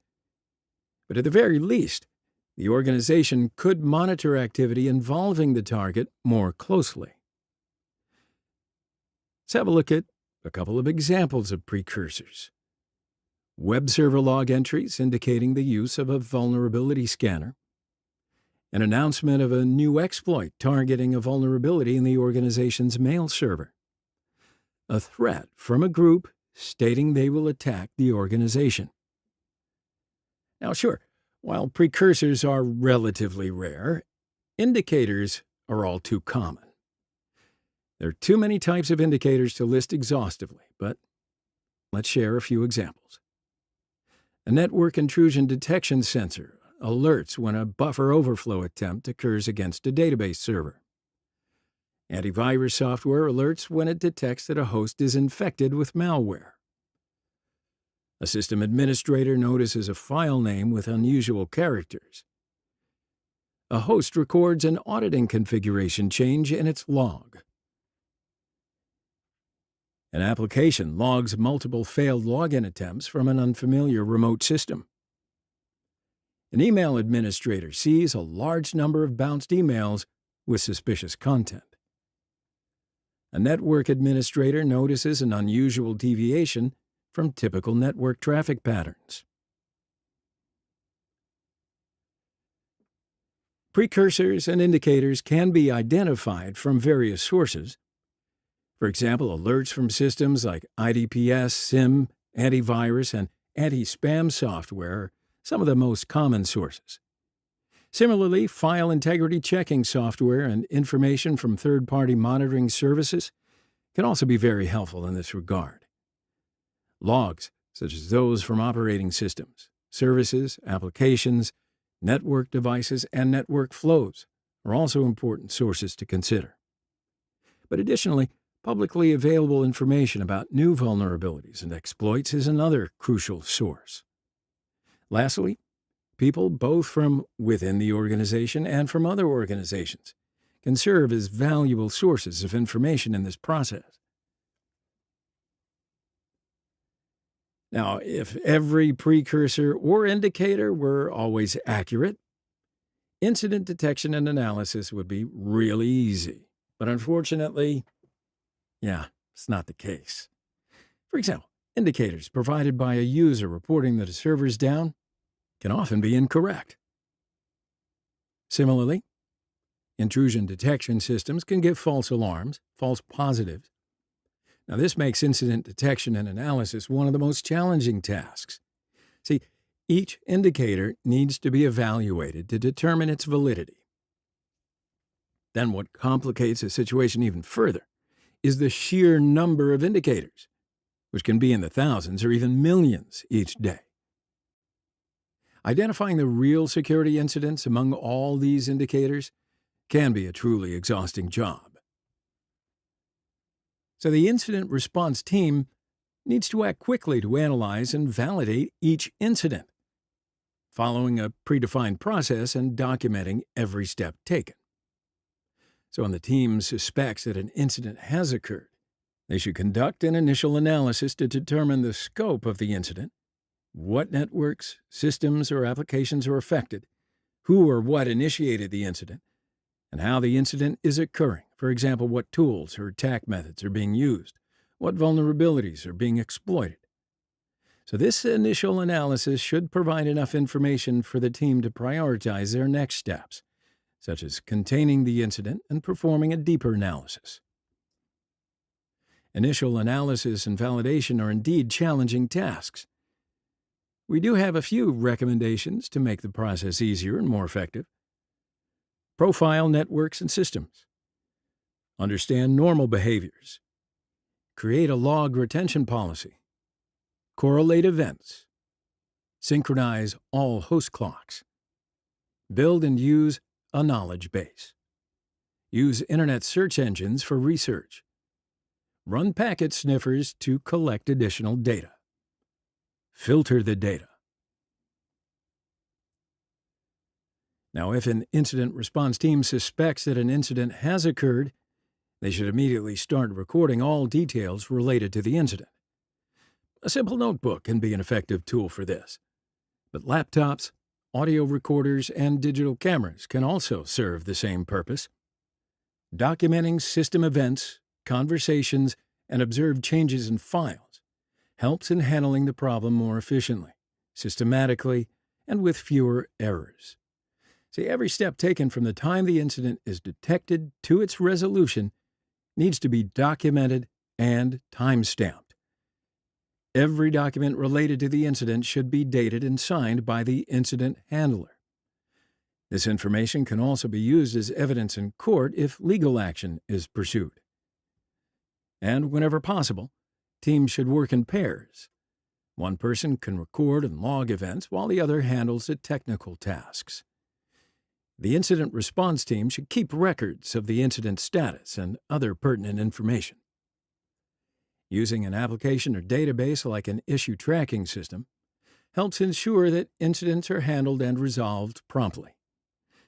This tracking system should include this information: the current status of the incident, new, in progress, forwarded for investigation, resolved, etc. A summary of the incident. Indicators related to the incident. Other incidents related to this incident. Actions taken by all incident handlers on this incident. Chain of custody, if applicable. Impact assessments related to the incident. Contact information for other involved parties, for example, system owners and system administrators. A list of evidence gathered during the incident investigation. Comments from incident handlers. Next steps to be taken, for example, rebuild the system, upgrade an application, etc. The incident response team should secure incident data and restrict access to it, as this data often contains sensitive information, such as details on exploited vulnerabilities, recent security breaches, and users who may have engaged in inappropriate actions. For example, only authorized personnel should have access to the incident database. Communications, for example, emails and documents related to the incident, should be encrypted or otherwise protected so that only authorized personnel can read them. Prioritizing which incidents to handle first is one of the most crucial decisions in the incident response process. Due to resource limitations, incidents should not be handled on a first-come, first-served basis. Instead, incidents should be prioritized based on relevant factors. Here we'll outline. Functional impact of the incident. Incidents targeting IT systems typically affect the functionality of those systems, leading to negative consequences for the users. Incident response teams need to carefully assess how the incident impacts the current functionality of the affected systems. Additionally, the potential future functional impact, if the incident is not immediately contained, should also be considered. Information impact of the incident. Incidents can compromise the confidentiality, integrity, and availability of an organization's information. For example, a malicious actor may exfiltrate sensitive data. Incident response teams must evaluate how such data breaches could impact the organization's overall mission. If the exfiltrated data belongs to a partner organization, it may also affect other entities. Recoverability from the incident. The size of the incident and the type of resources affected will determine the time and resources required for recovery. So in some cases, it may not be possible to fully recover from an incident. For example, when the confidentiality of sensitive information has been compromised. And it may not make sense to spend limited resources on a lengthy response process unless the effort is directed towards preventing similar incidents in the future. In other cases, an incident may require far more resources than the organization has available. Incident response teams need to carefully weigh the effort needed for recovery against the value it will create and consider any related incident management requirements. Then, by combining the functional impact on the organization's systems with the impact on its information, the overall business impact of the incident can be determined. For example, a DDoS attack may temporarily reduce user access to a server, whereas an unauthorized root-level access could lead to the exfiltration of personally identifiable information, PII, potentially causing long-term damage to the organization's reputation.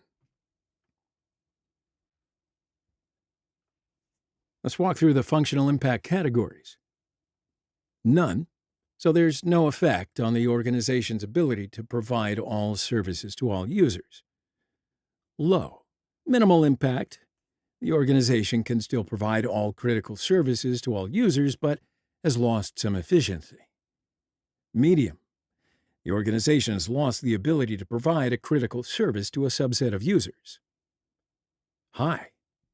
The organization can no longer provide some critical services to any users. Information impact categories include none, so no information was exfiltrated, altered, deleted, or otherwise compromised. A privacy breach. Sensitive, personally identifiable information, PII, belonging to employees, customers, or others was accessed or exfiltrated. Proprietary breach. Unclassified proprietary information, such as protected critical infrastructure information, PCII, was accessed or exfiltrated. Integrity loss.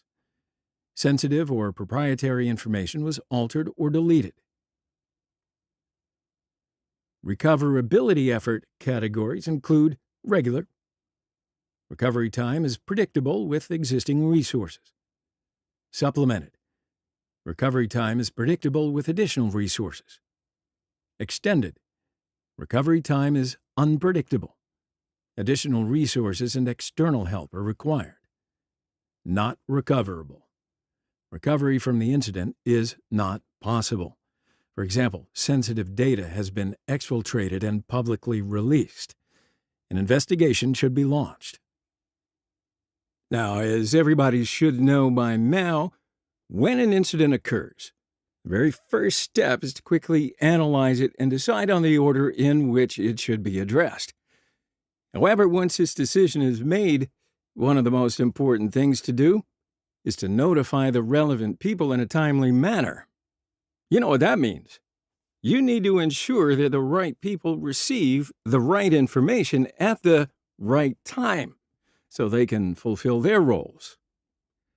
So our incident response policies already outline what information should be communicated to whom and when. But let's have a look at who we're actually talking about here.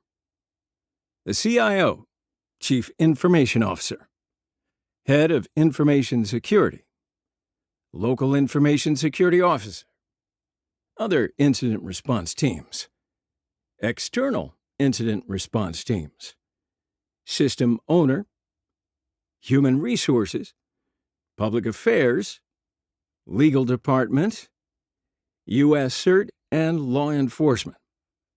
Now, of course, depending on the nature and the severity of the incident, we're going to need to plan how to reach these people. So, for example, we might use different communication methods depending on the situation. Email, website, phone calls, in person, voicemail box, paper. And let's not forget that informing the right people at the right time during an incident is one of the most critical parts of the incident management process. Therefore, planning ahead and executing this correctly is of great importance to us. Now, my friends, there are a lot of crucial steps going on here with a lot of crucial information. But you must agree it's crucial to contain an incident before it overwhelms resources or causes any further damage. See, in most cases, incidents require containment, so it's important to consider this early in the incident management process.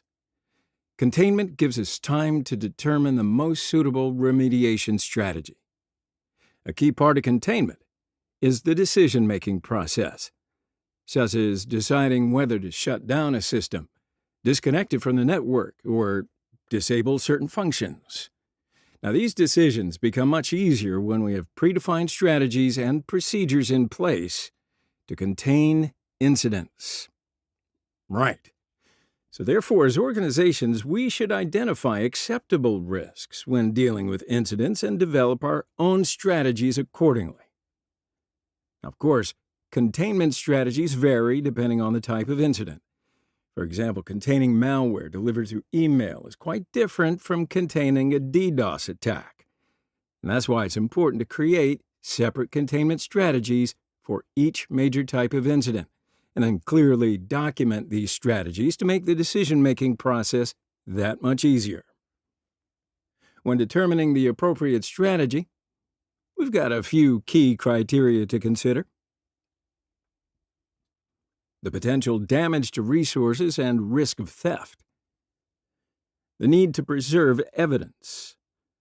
Service continuity, for example, network connectivity, services provided to external parties, etc.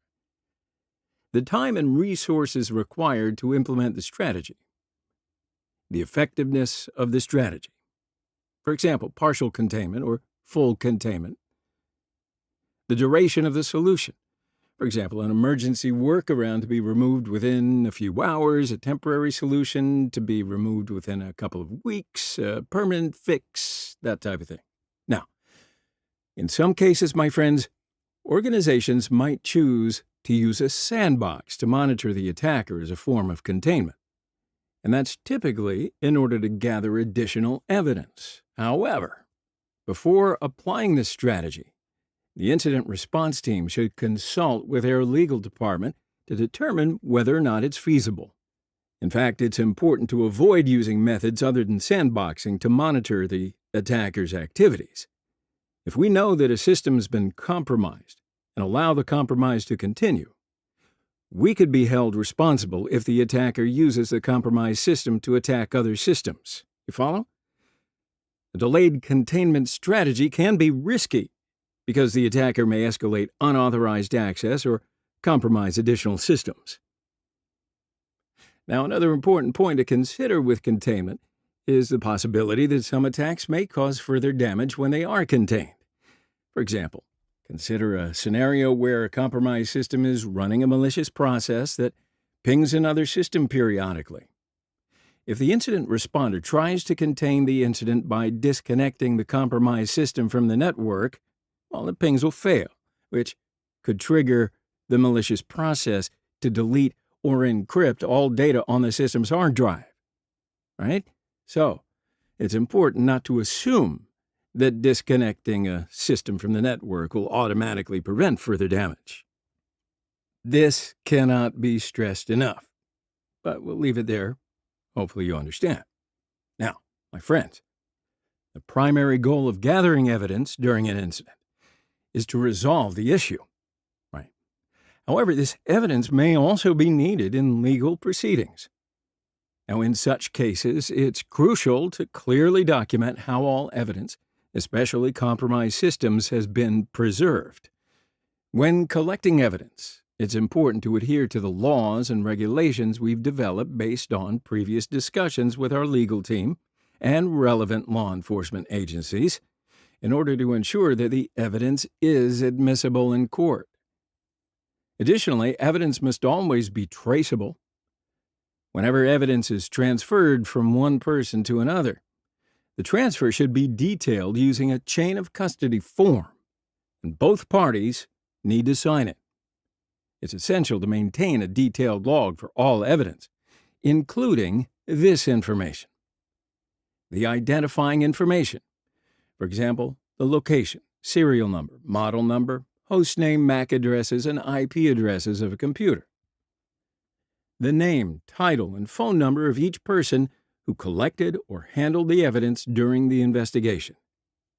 The time and date, including the time zone, of each instance of evidence handling. The locations where the evidence was stored. So, friends, gathering evidence from computer systems can sometimes be challenging. It's usually best to collect evidence from the relevant system as soon as we suspect that an incident has occurred. Now, many incidents trigger a dynamic chain of events, and in such cases, capturing an initial snapshot of the system is often way more effective in identifying the problem and its source than most any other action we could take at this stage.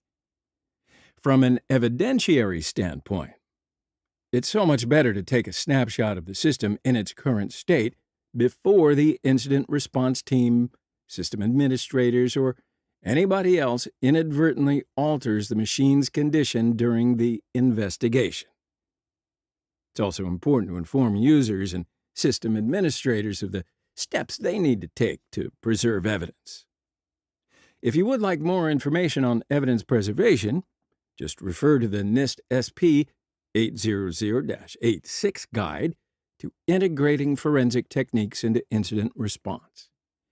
Very enlightening.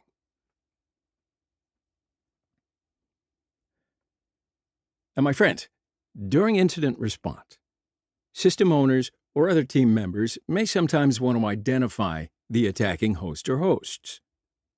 While this information can be important, incident response teams should primarily focus on containment, eradication, and recovery.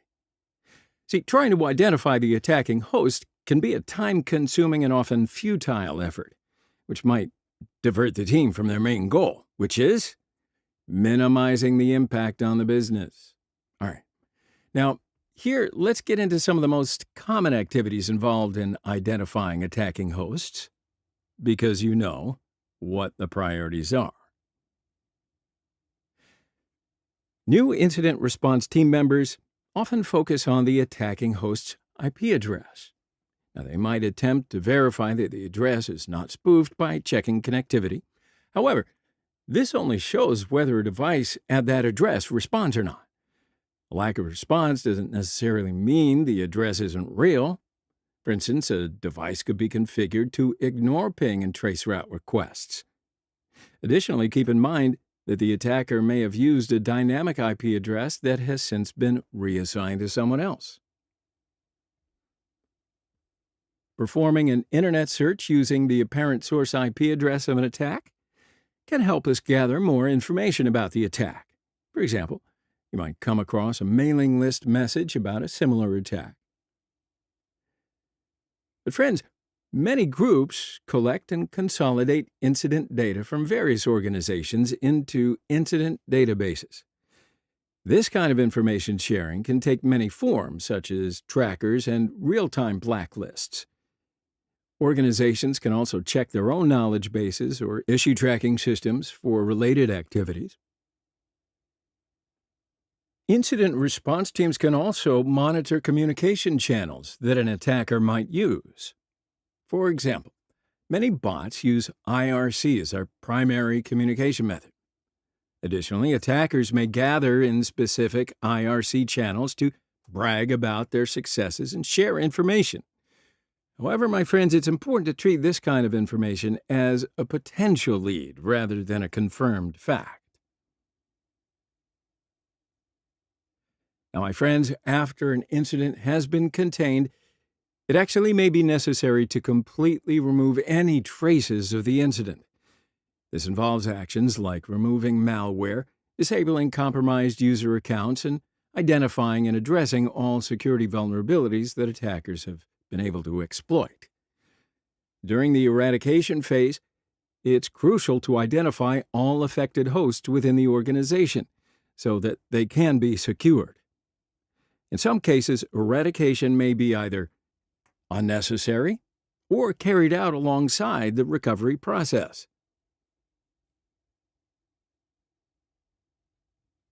Now, in the recovery phase, administrators work to restore systems to normal operations, verify that systems are functioning correctly, and implement necessary security measures to prevent similar incidents from happening again. Recovery might even involve tasks like restoring systems from clean backups, rebuilding systems from scratch, replacing compromised files with clean versions, applying patches, changing passwords, and strengthening network security, for example, firewall rules, router access control lists. But it's during this time it's also common to increase a level of system logging and network monitoring. Once a resource has been successfully attacked, it often becomes a target again, or other resources within the organization might be attacked in a similar manner. So it's important to carry out eradication and recovery in a phased and planned manner to make the remediation process that much more effective. Now, for large-scale incidents, recovery may take months. Therefore, the initial phases should focus on implementing relatively quick, within a few days to weeks, and effective changes to prevent further incidents. Later phases will focus on longer-term changes, for example, infrastructure improvements, and ongoing efforts to keep the organization secure. Well, hello everybody. Welcome back. So in this video, we'll focus on the steps taken after a cybersecurity incident known as the post-incident activity phase. Just as the preparation phase is crucial, the actions taken after an incident are equally important. This phase involves not only addressing the impact of the incident, but also learning from it to prevent similar occurrences in the future, as well as to strengthen existing security measures. So why don't we take a look at some of the details of each component of this process? Forensic analysis is a thorough examination process conducted after an incident. The goal is to determine how the attack was carried out, what methods the attacker used, and which systems were affected. Forensic analysis aims to trace all the activities of the attacker and understand the steps they took. So we'll break down the steps involved in forensic analysis. Immediately after the incident, all digital traces from the systems are collected. This step begins with gathering critical data related to the incident. System logs, as these logs contain information on what actions were taken, when they occurred, and which users accessed which data. Network traffic logs. These logs provide details about whether the attack came from external sources, which IP addresses were involved, and what type of data flows occurred. Application logs, because these logs show any abnormal behaviors of applications, unauthorized access attempts, and changes made to the system. Now, it's essential that no trace is lost during this data collection. These pieces of evidence are crucial for understanding how the attack was executed. Next, based on that collected data, the affected systems are thoroughly examined. The steps in the examination process go like this: malware detection. The presence of any malware or backdoors left by the attacker will be investigated. Now, these could allow the attacker to establish a persistent presence in the system or re-enter later. File and data modifications. So it's determined which files the attacker accessed, altered, or deleted. This step is particularly important for ensuring the security of sensitive data. User activity tracking. The activities of any user accounts used by the attacker are tracked to determine what operations were carried out and whether unauthorized access occurred. Creating a timeline from the beginning of the incident is critical to understanding the sequence of events. When creating this timeline, you consider these points. Incident start. The point at which the attacker first gained access to the system is identified. This is necessary to determine the starting point of the incident. Attack progression. The path the attacker took within the system, what they reached, and what data they obtained are determined. Incident resolution. The timeline also includes when and how the attack was stopped, what actions were taken, and when the system was restored to a secure state. The result of the forensic analysis is a comprehensive report. It details the incident and the attacker's activities. So this report provides vital information for both technical teams and management. Root cause analysis is an in-depth investigation aimed at identifying the fundamental causes of the incident. Often what appears on the surface is just a symptom. Root cause analysis seeks to uncover the underlying reasons. This analysis not only resolves the current issue, but also identifies preventive measures to avoid similar incidents in the future. Let's have a look at the steps in root cause analysis. First, it's crucial to understand exactly what the incident was. Nature of the incident. Was there a data breach, a service disruption, or a ransomware attack? The type of incident is clearly defined. Affected systems. The systems affected, the data compromised, and the disrupted business processes are here identified. Security vulnerabilities. The security vulnerabilities exploited by the attacker are detected. For example, outdated software, weak passwords, or inadequate network security could be the root cause. A detailed analysis of the underlying causes of the incident is then conducted. Technical causes. The specific security vulnerability exploited by the attacker, how it was created, and why it was not detected earlier are here identified. Operational causes. Operational causes such as human errors, procedural gaps, or insufficient training are examined. Managerial causes. Managerial factors such as inadequate security policies, lack of resources, or weak oversight mechanisms are analyzed. Once root causes are identified, preventive measures are determined to ensure similar incidents do not occur again. Updating security configurations. Necessary configuration changes are made to close security gaps. Training and awareness programs. Training and awareness programs are organized to increase security awareness among employees. Reviewing security policies. Existing security policies are reviewed, and stricter measures are implemented if necessary. Root cause analysis strengthens the organization's security posture by addressing not just the symptoms, but the underlying causes of the incident.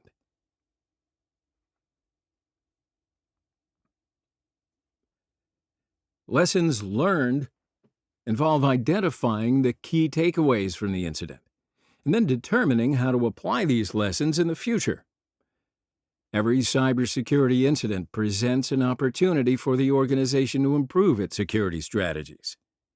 These lessons help continuously enhance the incident management process, as well as address any identified weaknesses. Here are the steps in the lessons learned process. A thorough review of the incident is conducted to determine what was done well and what areas need improvement. Successes and shortcomings. It's important to identify what was done well during the incident management response, as well as where there were shortcomings. For example, a quick decision to isolate systems may have prevented significant data loss, but then a lack of communication may have delayed the sharing of important information. Effectiveness of processes. The effectiveness of the tools, the playbooks, and the procedures used is evaluated. If any procedure didn't work as expected during the incident, these shortcomings need to be addressed. The lessons learned from the incident are shared with management and other relevant stakeholders. Now, this report provides insights into how the incident was managed, what was done correctly, and what needs to be improved.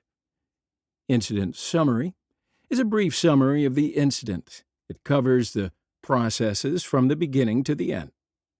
Root causes. A detailed explanation of the identified root causes and the preventive measures to address these causes. Recommended improvements.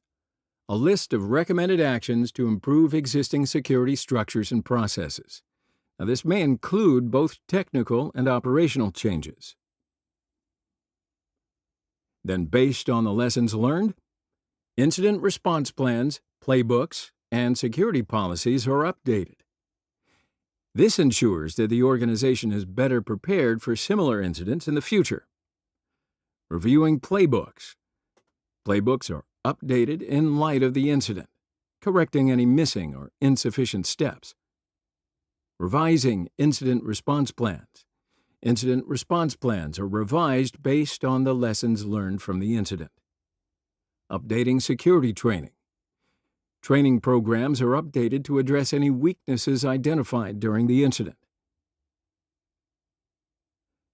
Post-incident activities allow an organization to continuously improve its security posture. Continuous improvement involves the ongoing review and enhancement of the security processes throughout all operations, not just after an incident. Here are the steps that make this phase successful. Key performance indicators, KPIs, are established to measure the success of an incident management process. These indicators assess how quickly incidents were responded to, how long it took to resolve them, and how effectively resources were utilized. All processes are regularly reviewed and updated as needed. In a world where technology and threats are rapidly evolving, remaining static poses a significant security risk. Continuous improvement of security processes should involve not just technical teams, but all stakeholders, including business units, management, users, etc. Everyone's security awareness should be increased, and the lessons learned from incidents should be integrated into the organization's overall culture.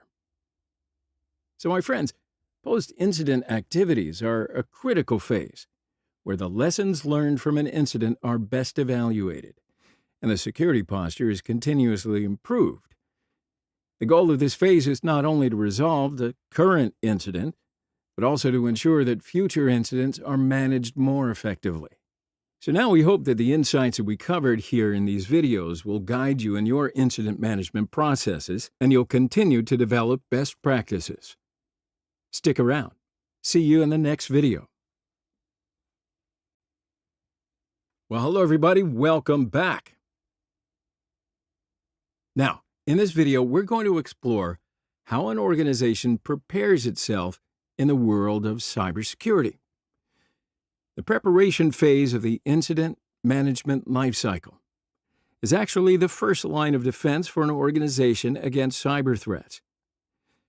The better prepared you are, the faster and more effectively you can respond whenever an incident occurs. The preparation phase forms the foundation of all processes and is the key to success. Now, let's take a closer look at each component of this process. Perhaps the most critical element of the preparation phase is the incident response plan. This plan is a detailed guide that outlines how your organization will respond to potential incidents. The incident response plan is like a roadmap. It clearly identifies the steps your team will take, who will be informed, which systems will be protected, and which resources will be used during an incident. When creating an incident response plan, the following elements need to be carefully considered. Identification of incident types. The plan should identify potential types of incidents and their possible impacts on the business. For example, different response strategies should be developed for various incidents such as data breaches, service disruptions, or DDoS attacks. Assignment of roles and responsibilities. The responsibilities of each team member during an incident should be clearly defined. Questions like who will report the incident, who will isolate which system, and who will use which tools should be answered in this plan.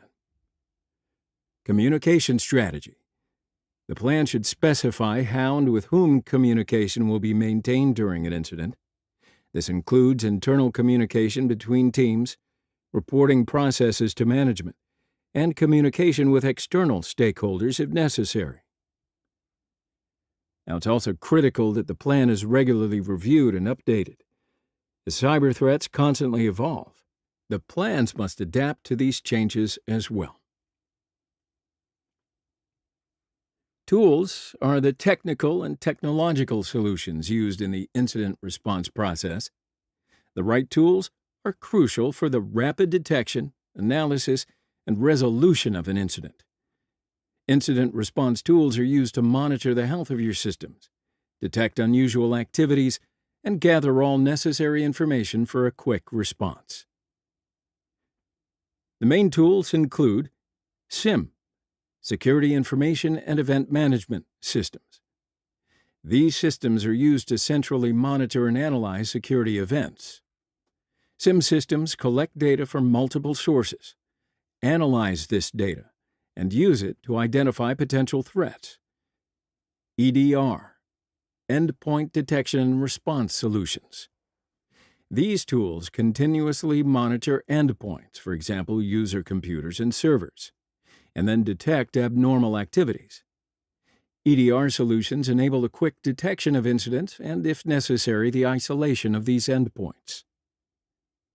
System automation tools. Tools like SOAR, Security Orchestration, Automation, and Response, automate and speed up the incident response processes. These tools automatically trigger the necessary steps for incident detection and response, accelerating the process.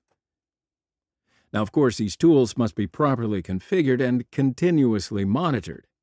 Incorrectly configured or outdated tools can lead to false positives or missed threats. Playbooks are the standardized procedures that outline the steps to be taken in response to specific types of incidents. These playbooks clearly define what steps team members should take during an incident. Making quick decisions during incidents can be challenging. Therefore, playbooks serve as a guide to help team members act systematically. For example, during a ransomware attack, a playbook might include these steps. Detection. As soon as the first signs of ransomware are detected, anomalies in the system should be immediately identified. Isolation. Affected systems should be isolated immediately to prevent the spread of the attack. Notification. The incident management team and senior management should be informed without delay. Data backup. If possible, data should be restored from clean, secure backups. Recovery. After the ransomware is removed, systems should be brought back to operational status. Analysis.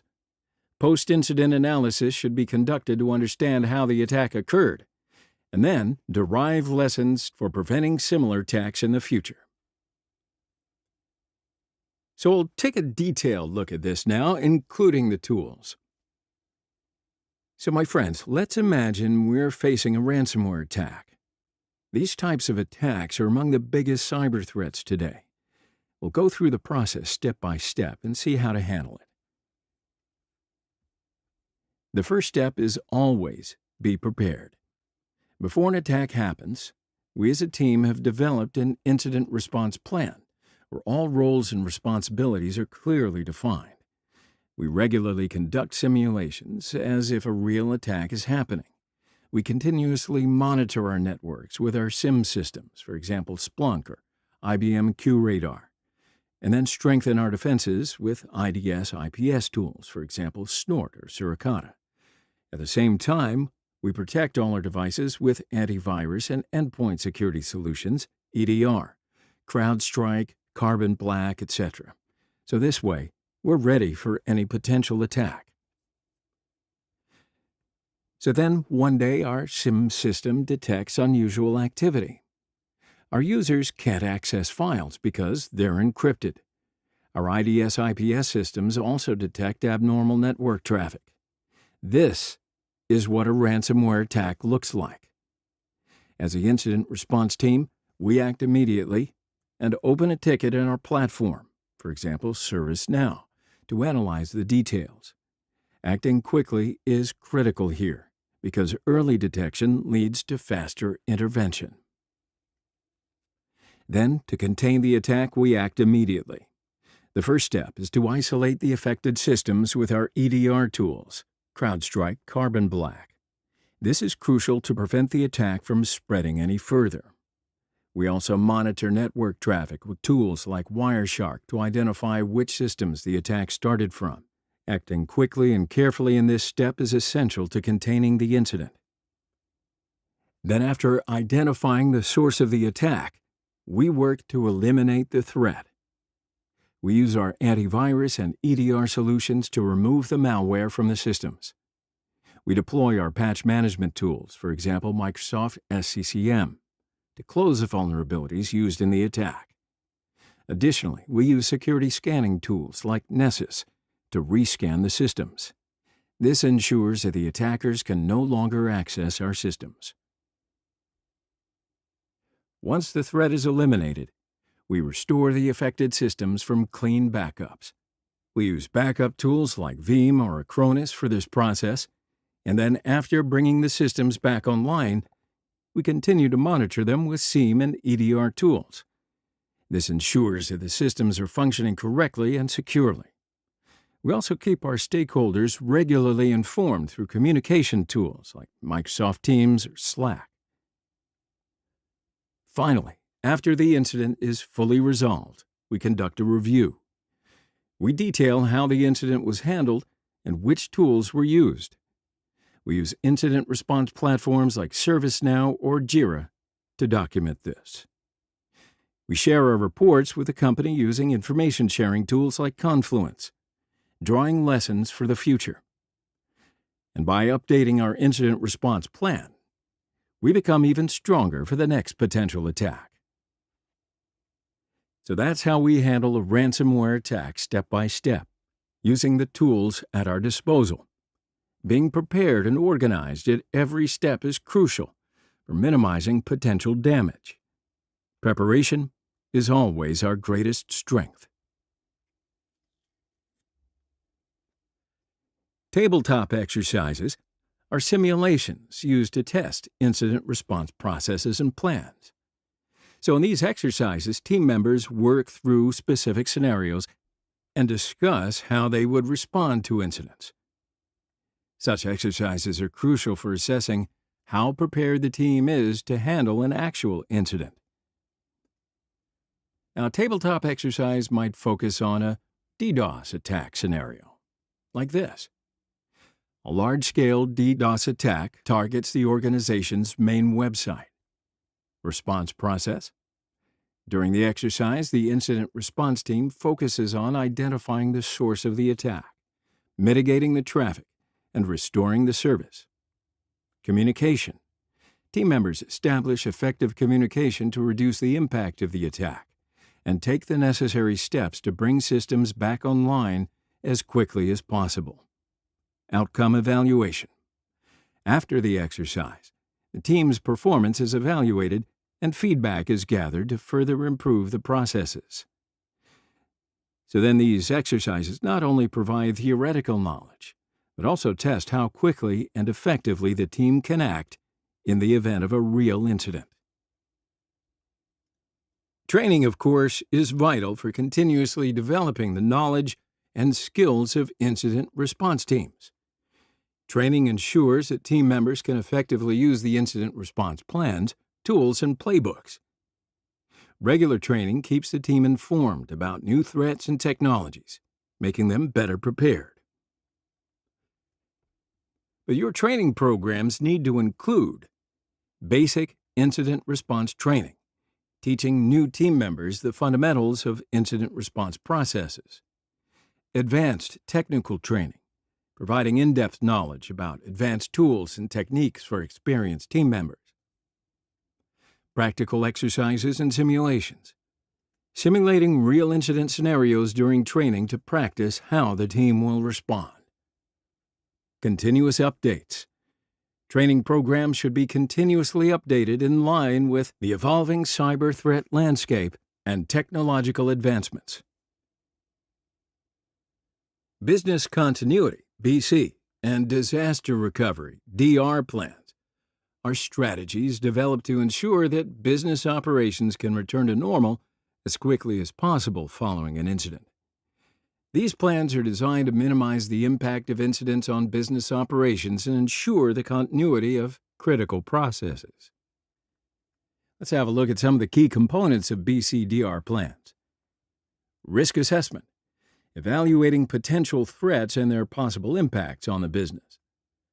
Identification of critical processes, identifying the processes that are vital for business continuity and the resources needed to sustain these processes.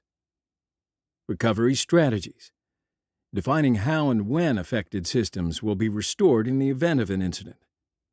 Regular testing, regularly testing BCDR plans to ensure their effectiveness and updating them as needed. Now, these plans not only cover the technical infrastructure, but also include workforce management, customer relationships, and the supply chain. Properly preparing and implementing these plans ensures that the business can survive and recover quickly during a disaster. So, my friends, the preparation phase is one of the fundamental pillars of success in the incident management process. The better prepared you are, the faster and more effectively you can respond whenever an incident occurs. The goal of this video is to convey the importance of preparation and what you need to pay attention to at every step. So we hope these insights will guide you in your future endeavors. Stick around, though. We'll see you in the next video. Incident management scenarios are a cost-effective and efficient way to improve your incident response skills, as well as identify potential issues in response processes. The response team or team members are presented with a scenario and a set of related questions. The team discusses each question to determine the most likely answer, but the goal here is to identify what the team would actually do and compare it to existing policies, procedures, and generally recommended practices to uncover any discrepancies or shortcomings.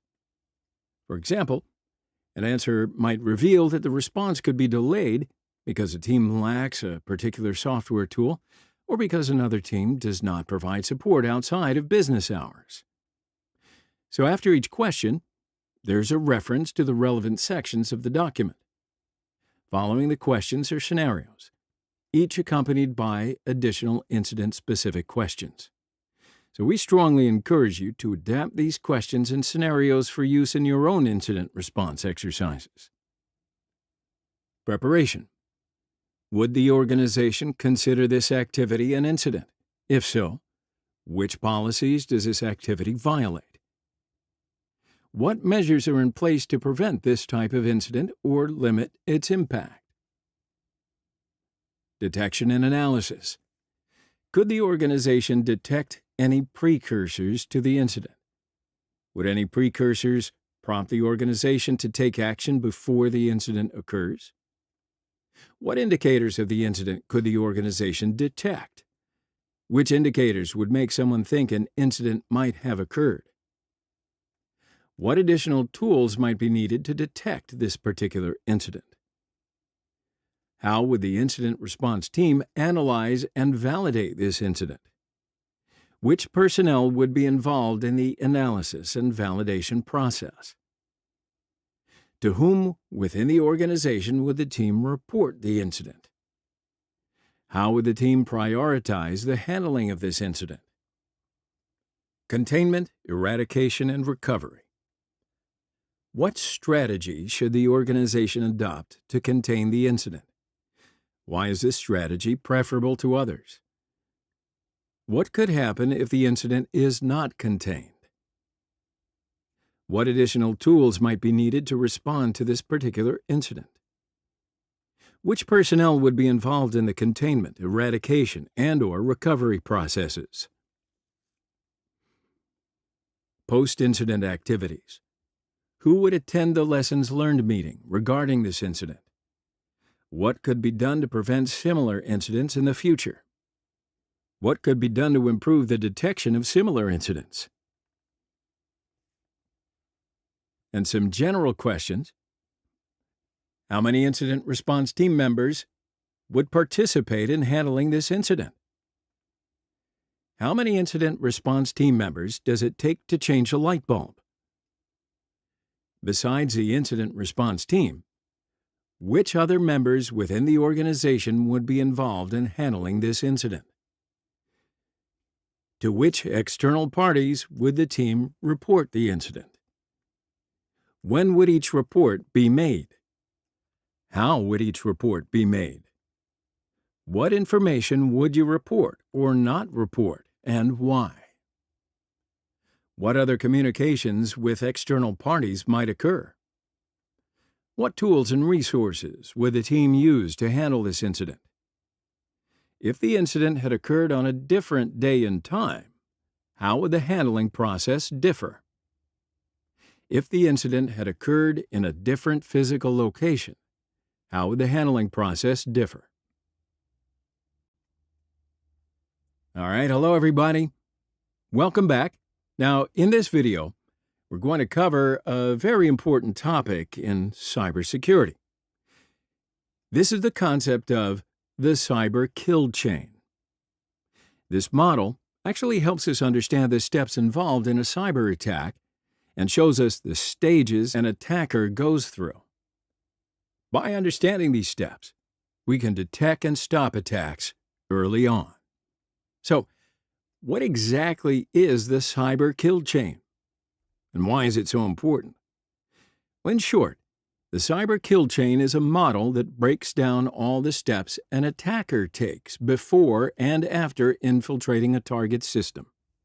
So this model allows us to better understand how attackers operate and enables us to take preventive measures accordingly. Now, let's take a closer look at the steps. Reconnaissance. This is the first stage for the attacker. Here, the attacker gathers information about the target, identifies weaknesses, and decides on the best way to attack. It's like a scout gathering intel, but let's keep it straightforward. This stage involves collecting data to plan the attack. For example, finding out what software is being used and identifying vulnerabilities are key activities in this stage. Weaponization. After reconnaissance, the attacker now has enough information about the target's weaknesses.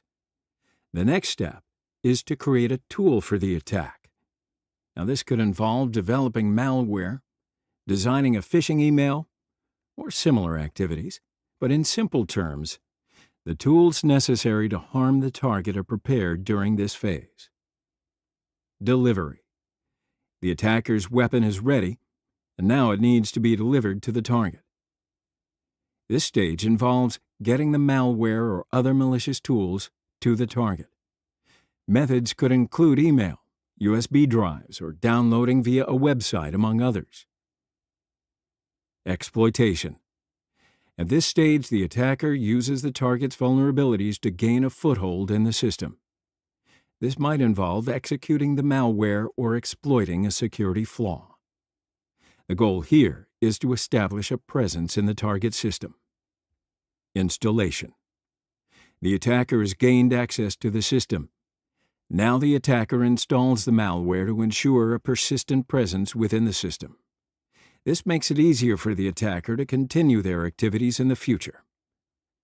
Command and control. At this point, the attacker is in the system and connects to a command and control C2 server to maintain control from the outside. This allows the attacker to remotely manage the compromised system and execute commands as needed. Actions on objectives. Finally, the attacker's ultimate goal is executed. During this stage, the attacker may steal data, sabotage systems, or carry out other damaging actions. By this point, the attacker has completed their mission within the target. So these steps of the cyber kill chain provide us with a roadmap for strengthening our defenses against cyber attacks. Stopping an attacker at any of these stages can prevent the entire attack. That's why knowing and understanding this model is crucial for cybersecurity professionals. So we've covered the key steps of the cyber kill chain. We hope this knowledge prepares you to defend against cyber attacks. But stick around. There's more in the next video. All right. Hello, everyone. So today's video is basically going to discuss an important analysis tool that's commonly used in the world of cybersecurity. It's called the Diamond Model of Intrusion Analysis. So this model provides us with a structured approach to understanding how to analyze attacks. Come on, let's dive into the details of this model. So the Diamond Model consists of 4 main elements: adversary, capability, infrastructure, and victim. So these elements represent the 4 corners of a diamond and give us a clear perspective on the relationships between them in analyzing attacks. Check it out. The first corner of the model is adversary. The adversary is the entity initiating the attack. Could be a hacker, a hacking group, or even a nation-state. The key is to understand the adversary's intentions and objectives. Knowing who the adversary is, their motivations, and their skills provide significant insights into how and why an attack is carried out. Additionally, understanding the adversary's past activities helps us plan our defenses against future attacks. The second corner focuses on the capabilities of the adversary. Here, we consider the tools, techniques, and methods the adversary can use. For example, this could involve a specific type of malware, social engineering techniques, or network-based attacks. So in other words, it's crucial at this stage to understand what the adversary is capable of and what resources they have at their disposal. The third corner is centered on the infrastructure used to carry out the attack. Attackers typically use various networks, servers, IP addresses, and domain names as part of their infrastructure. Analyzing this infrastructure helps us track the attacker's movements and identify potential threats in advance. Understanding the infrastructure components is valuable in comprehending the pathways the adversary follows. The final corner of the diamond represents the target of the attack, the victim. This could be an individual, an organization, or a system. Understanding who the victim is, why they were targeted, and what information the attacker sought provides insights into the overall purpose of the attack. So this information helps us understand the attacker's primary goal and which data might be at risk. The Diamond Model connects these 4 corners, allowing for a more in-depth analysis of attacks. So, for instance, we can examine the relationships between these elements to determine the stage of an attack and predict the adversary's next moves. This enables our incident response teams to analyze attacks more effectively and take the right actions. In conclusion, the Diamond Model of Intrusion Analysis is a powerful tool for analyzing and understanding attacks. This model helps us grasp not just the surface features of attacks, but their deeper structures as well. So we hope this lecture aids you in developing a more comprehensive approach to cybersecurity incidents. See you in the next video. Well, hello everyone. So in this video, we are going to talk about the MITRE ATT&CK framework. So this holds a crucial place in the world of cybersecurity. This framework is a comprehensive knowledge base that helps us understand the tactics and techniques used by cyber adversaries.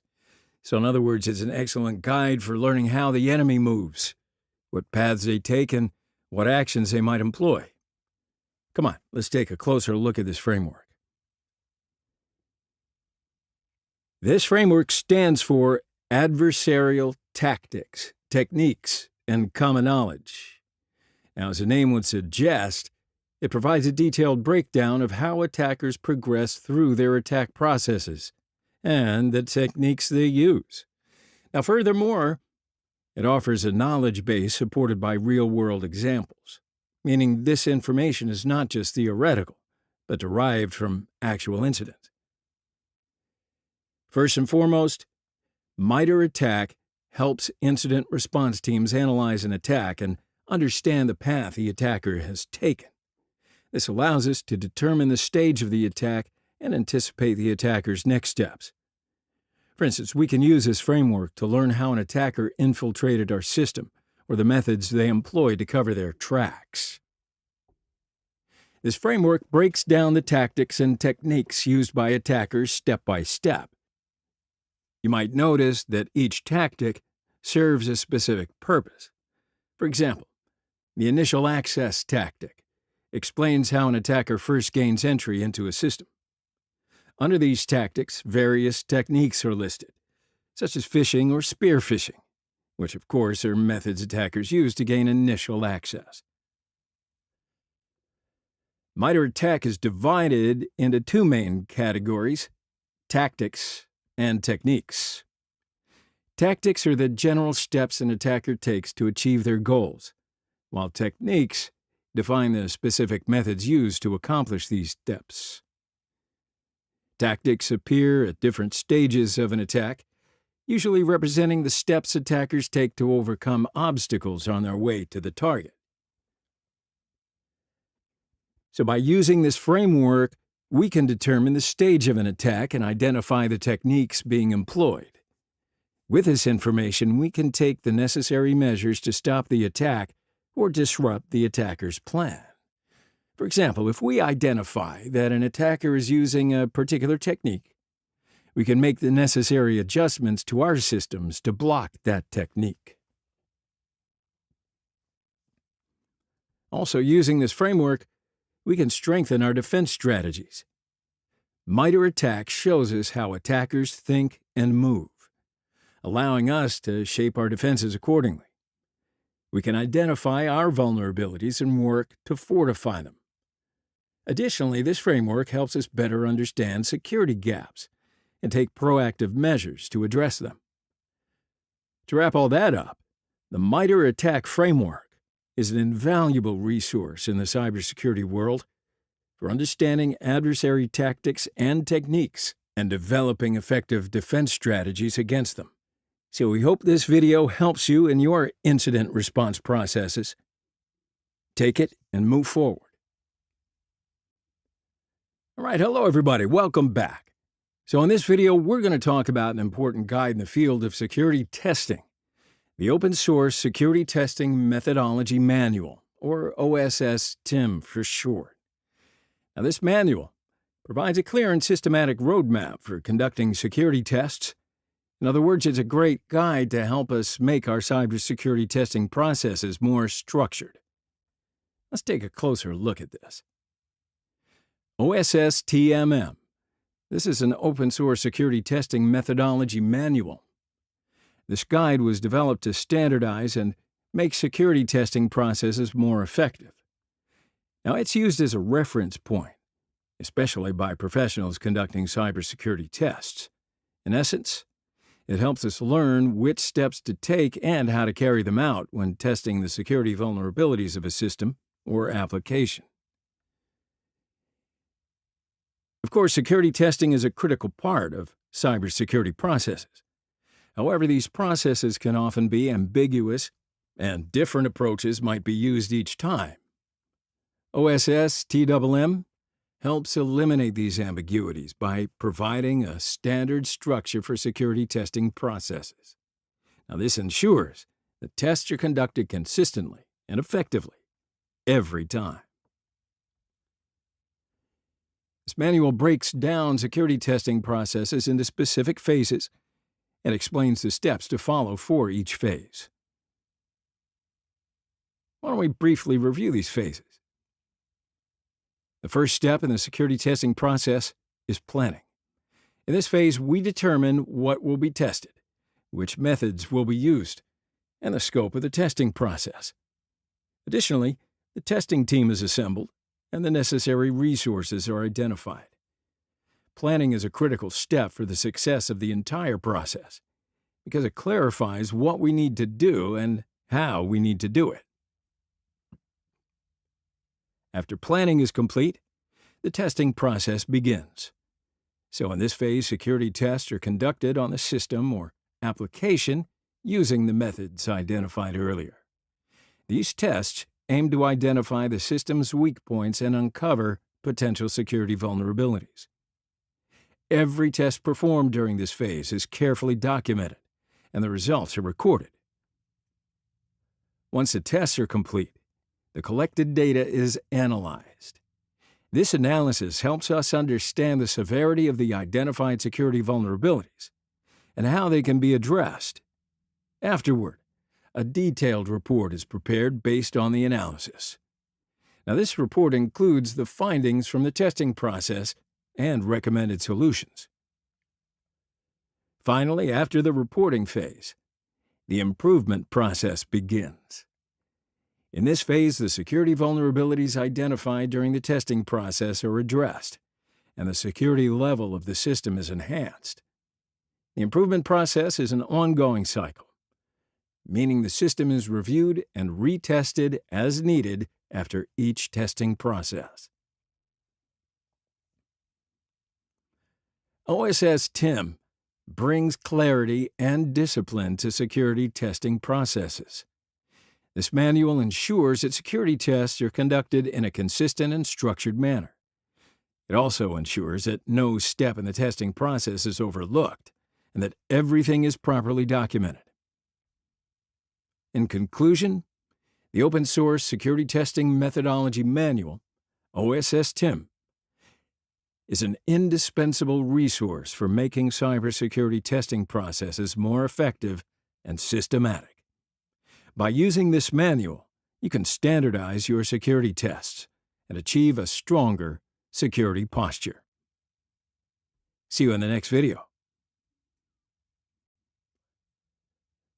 Welcome back, everybody. So, in this video, we're going to talk about an essential guide widely used in web application security, the OWASP Testing Guide. You might also hear it referred to as the OWASP Testing Guide. Now, this guide details the steps that need to be followed to identify security vulnerabilities in web applications and ensure their security. In fact, if you're conducting security tests or developing secure software, this guide will be an invaluable resource for you. So why don't we take a closer look? The OWASP Open Web Application Security Project Testing Guide is a reference manual for web application security. OWASP is a nonprofit organization supported by the global cybersecurity community, and this guide aims to standardize how security tests are conducted. It covers all the areas that need to be evaluated in terms of security in an application, and explains in detail what tests should be performed at each step. Web applications are constantly accessible over the internet, making them attractive targets for attackers. Therefore, it's crucial to test the security of an application.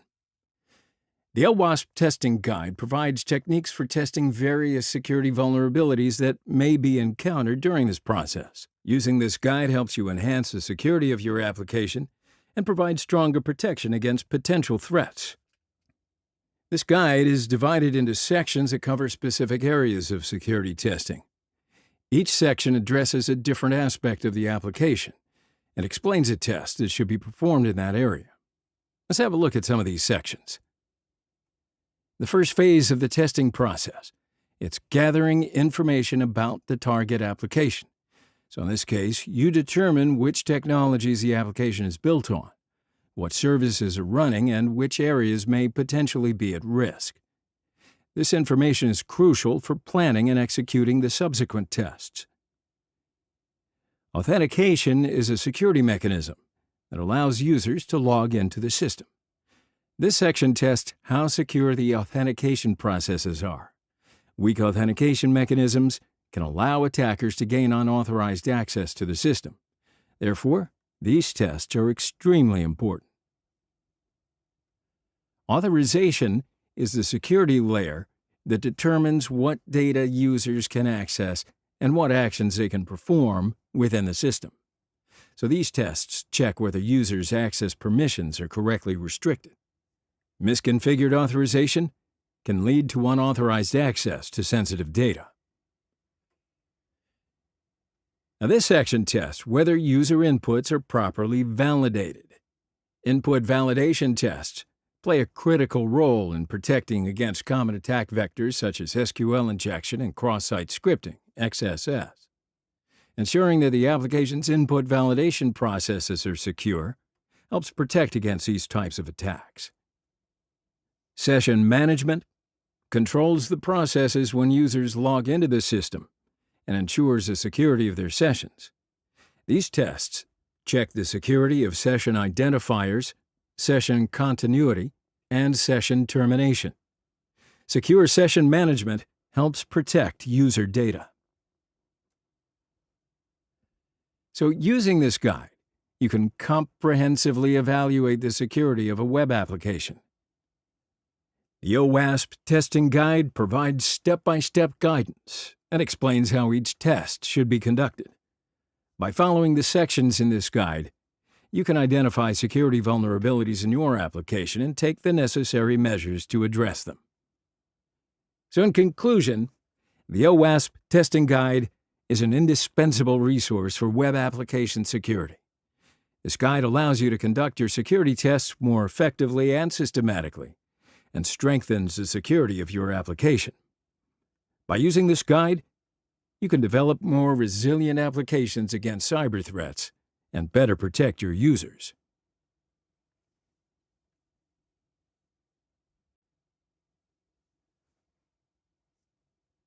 All right, hello friends and welcome back.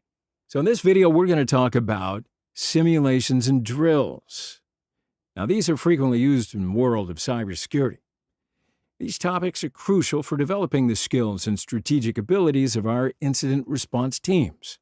So why don't we get started by discussing why simulations and drills are so important.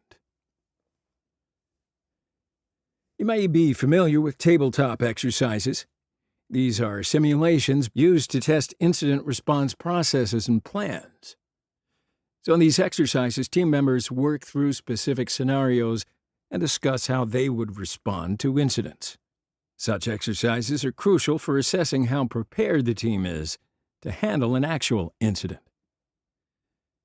Now, let's say a tabletop exercise might focus on a DDoS attack scenario. The scenario is a large-scale DDoS attack targets the organization's main website. Response process. During the exercise, the incident response team focuses on identifying the source of the attack, mitigating the traffic, and restoring the service. Communication. The team members establish effective communication to reduce the impact of attack and take the necessary steps to bring systems back online as quickly as possible. Outcome evaluation. After the exercise, the team's performance is evaluated and feedback is gathered to further improve the process. Now, these exercises not only provide theoretical knowledge, but also test how quickly and effectively the team can act in the event of a real incident. Now, let's just assume we're facing a ransomware attack. What should be our first step? Which department should we contact? How should we start the data recovery process? See, these scenarios help clarify the steps team members should take whenever they're faced with an incident, and help each unit understand their role. Now let's talk about live simulations. So here we act as if we are under a real-time attack. Live simulations test the team's ability to respond in real time. During such a simulation, stress management is crucial because decisions need to be quickly determined and executed. So let's say a data breach is occurring. First, we need to quickly determine which systems are affected. Then, how can we isolate the affected systems and prevent further leakage? In this process, we can see how our team works together during a crisis and identify areas needing improvement. After drills, we organize a detailed feedback session to evaluate the team's performance. These sessions help us understand our strengths and identify areas for improvement. Remember, our goal here is not to blame anyone, but to learn and grow together. Some of the important evaluation criteria include communication and coordination, quick decision-making and implementation, documentation and reporting skills. All right, my friends, we will now explore how to manage projects as well as conflicts in the incident response process. So we're going to see how important effective communication, documentation, and conflict resolution techniques are in this process. Establishing effective communication among teams during an incident is crucial for the success of the response. Correct and rapid information transfer prevents misunderstandings and accelerates control of the incident. Communication strategies include regular and brief updates, ensuring everyone receives the same information, communicating calmly and clearly during a crisis.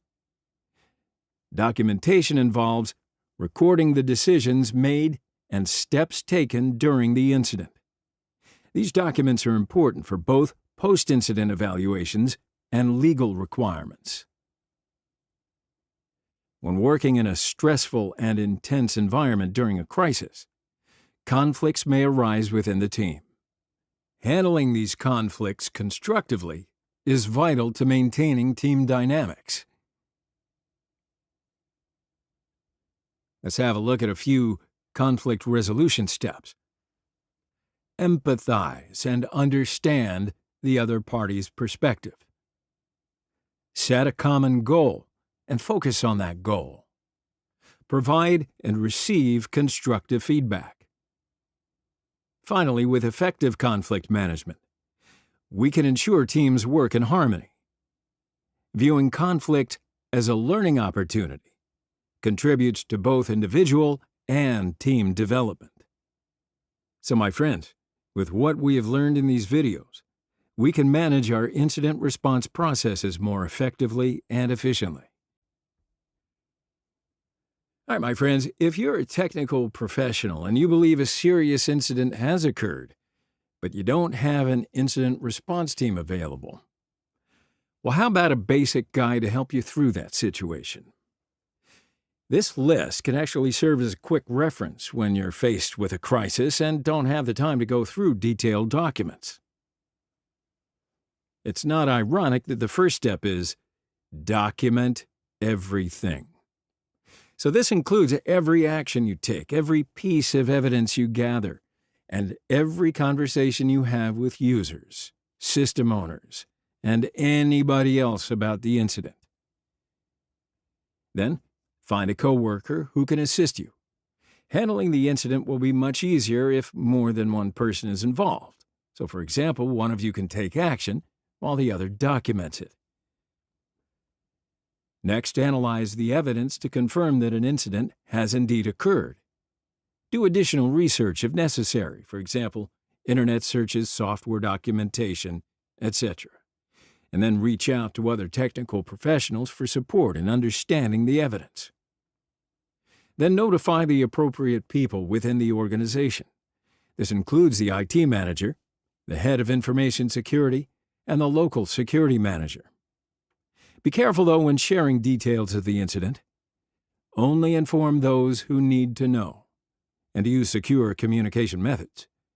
If the attackers compromised email services, well then, do not send emails about the incident. Then, notify external organizations like US CERT and seek assistance. If the incident is still ongoing, stop it.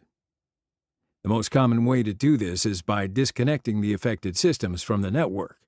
Sometimes you may need to modify firewall and router settings to stop network traffic related to the incident. Preserve evidence from the incident. Make backups of the affected systems, preferably disk image backups. Make copies of log files that contain evidence related to the incident. Eliminate all traces of the incident, and this includes removing malware, inappropriate content, for example, pirated software, Trojan horse files, and any other changes the incident made to systems. If a system has been fully compromised, rebuild it from scratch, or restore it from a clean backup. Identify and fix all vulnerabilities that were exploited. The incident may have occurred due to vulnerabilities in operating systems or applications, so it's crucial to find and fix these vulnerabilities to prevent the incident from happening again. Ensure that operations have returned to normal. Make sure that the data, applications, and other services affected by the incident are back to normal operations. Then, create a final report. This report should detail the incident response process. It should also include an executive summary of what happened and explain how having a formal incident response team could have helped handle the situation more quickly, mitigate risks, and limit damage. So that's it for this one. I'll see you in the next video. All right, hello friends. So in this video, we're going to focus on incident response in cloud environments. So cloud-based systems, they offer many advantages like flexibility and scalability, but they also come with certain challenges. Why don't we explore these challenges and how we can overcome them? Incident response in cloud environments is a bit different from traditional systems because data and applications are hosted on an infrastructure that we don't physically control. Now, this can create challenges in terms of visibility and control. Also, since we rely on the infrastructure of cloud providers, we need to manage our incident response processes according to their policies. Some of those challenges include data security and access control, limited infrastructure transparency, provider dependency, and integration issues. Fortunately, though, cloud-native tools can help us overcome these challenges. These tools allow us to monitor, analyze, and respond to incidents automatically. Cloud-based SIEM, security information and event management solutions, can be particularly effective for incident detection and response. Some of the recommended tools are security services from cloud providers like AWS GuardDuty and Azure Security Center, cloud-based log monitoring and analysis tools, automation and orchestration tools. So, my friends, by using these tools and collaborating closely with our providers, we can successfully manage incident response in cloud environments. Alrighty then, my friends. In this video, we're going to cover how to manage incidents in remote work environments. Now, of course, remote work increases flexibility, but it also brings some new security challenges. Why don't we see how we can address these challenges? Now, in a remote work environment, adapting incident response processes and ensuring team coordination become crucial. We must use the right tools to ensure effective communication and collaboration among team members.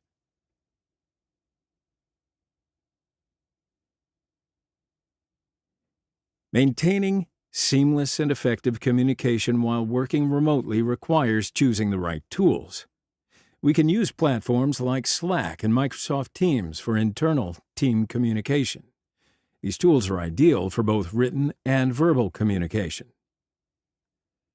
To minimize the security risks brought by remote work, it's essential to implement measures like VPN usage and two-factor authentication.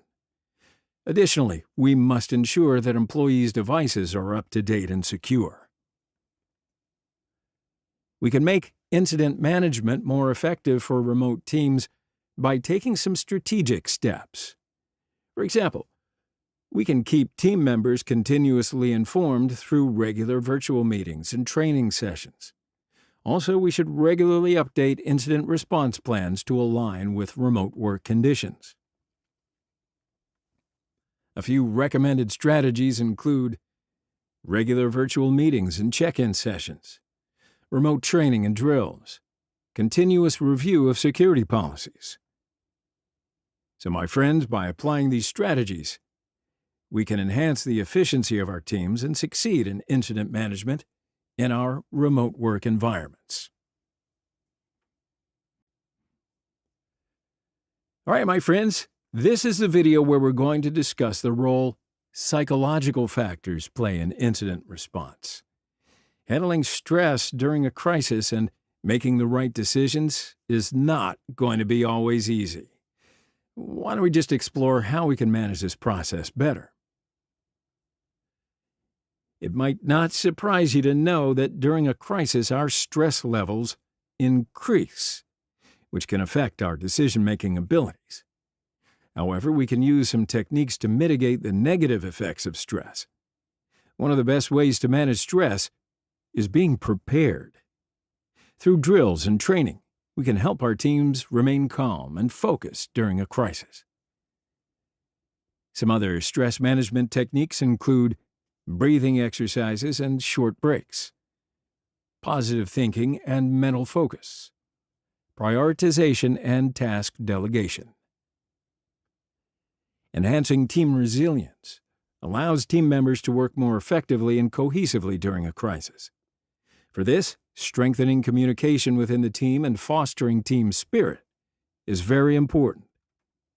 Some strategies include regular team meetings and morale-boosting activities, creating an open and honest communication environment, highlighting team members' strengths. So to wrap that up, by considering psychological factors in incident response processes, we can help our teams cope with stress and make effective decisions.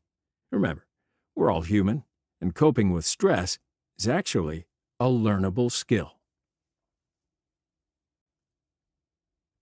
All right, everybody. Now, in the world of cybersecurity, dealing with constantly evolving threats is like being in an ongoing war. Every new day can bring a new type of attack or a newly discovered vulnerability. So that's why in this video, we'll discuss the most current threats and trends in cybersecurity. We'll start with the evolution of ransomware. Attackers are no longer content with just locking your computer and demanding a ransom. Now they also steal your data and threaten to release it if you don't pay. It's like a thief not only breaking into your house, but also taking your personal belongings and then threatening to expose them to the world. But if you pay them a lot of money, maybe they'll give them back to you. Don't count on it. Organized cybercrime is another significant trend. Cybercriminals are now operating like organized crime syndicates.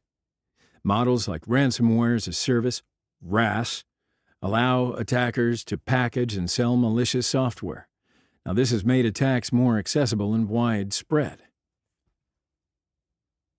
Of course, artificial intelligence, AI, and machine learning, ML, are also having a major impact in the cybersecurity world.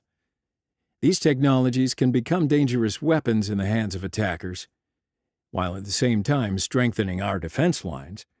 It's kind of like a game of chess, where you anticipate your opponent's moves and then develop your strategy accordingly. Cloud security, meanwhile, is an ever-evolving and attention-demanding area. As the use of cloud services increases, so do security vulnerabilities in this area. Storing your data in the cloud brings with it the risk of that data being stolen while in transit. This makes cloud security an area that, like a modern-day vault, requires constant protection. Finally, the security of IoT devices is becoming increasingly important. Even your refrigerator could be the target of a cyber attack.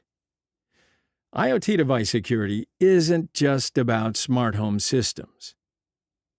It also involves critical infrastructure like industrial control systems. Now, believe me, the most important thing we need to do to combat these threats is to establish a constantly updated security strategy. Education, awareness, and continuous learning are the cornerstones of this process. Now, additionally, tracking current threats through cyber threat intelligence and taking proactive measures accordingly is of the utmost importance.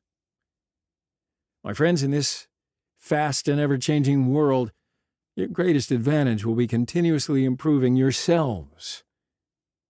So I wish you all the success on this challenging yet exciting journey. But in fact, I'll see you in the next section.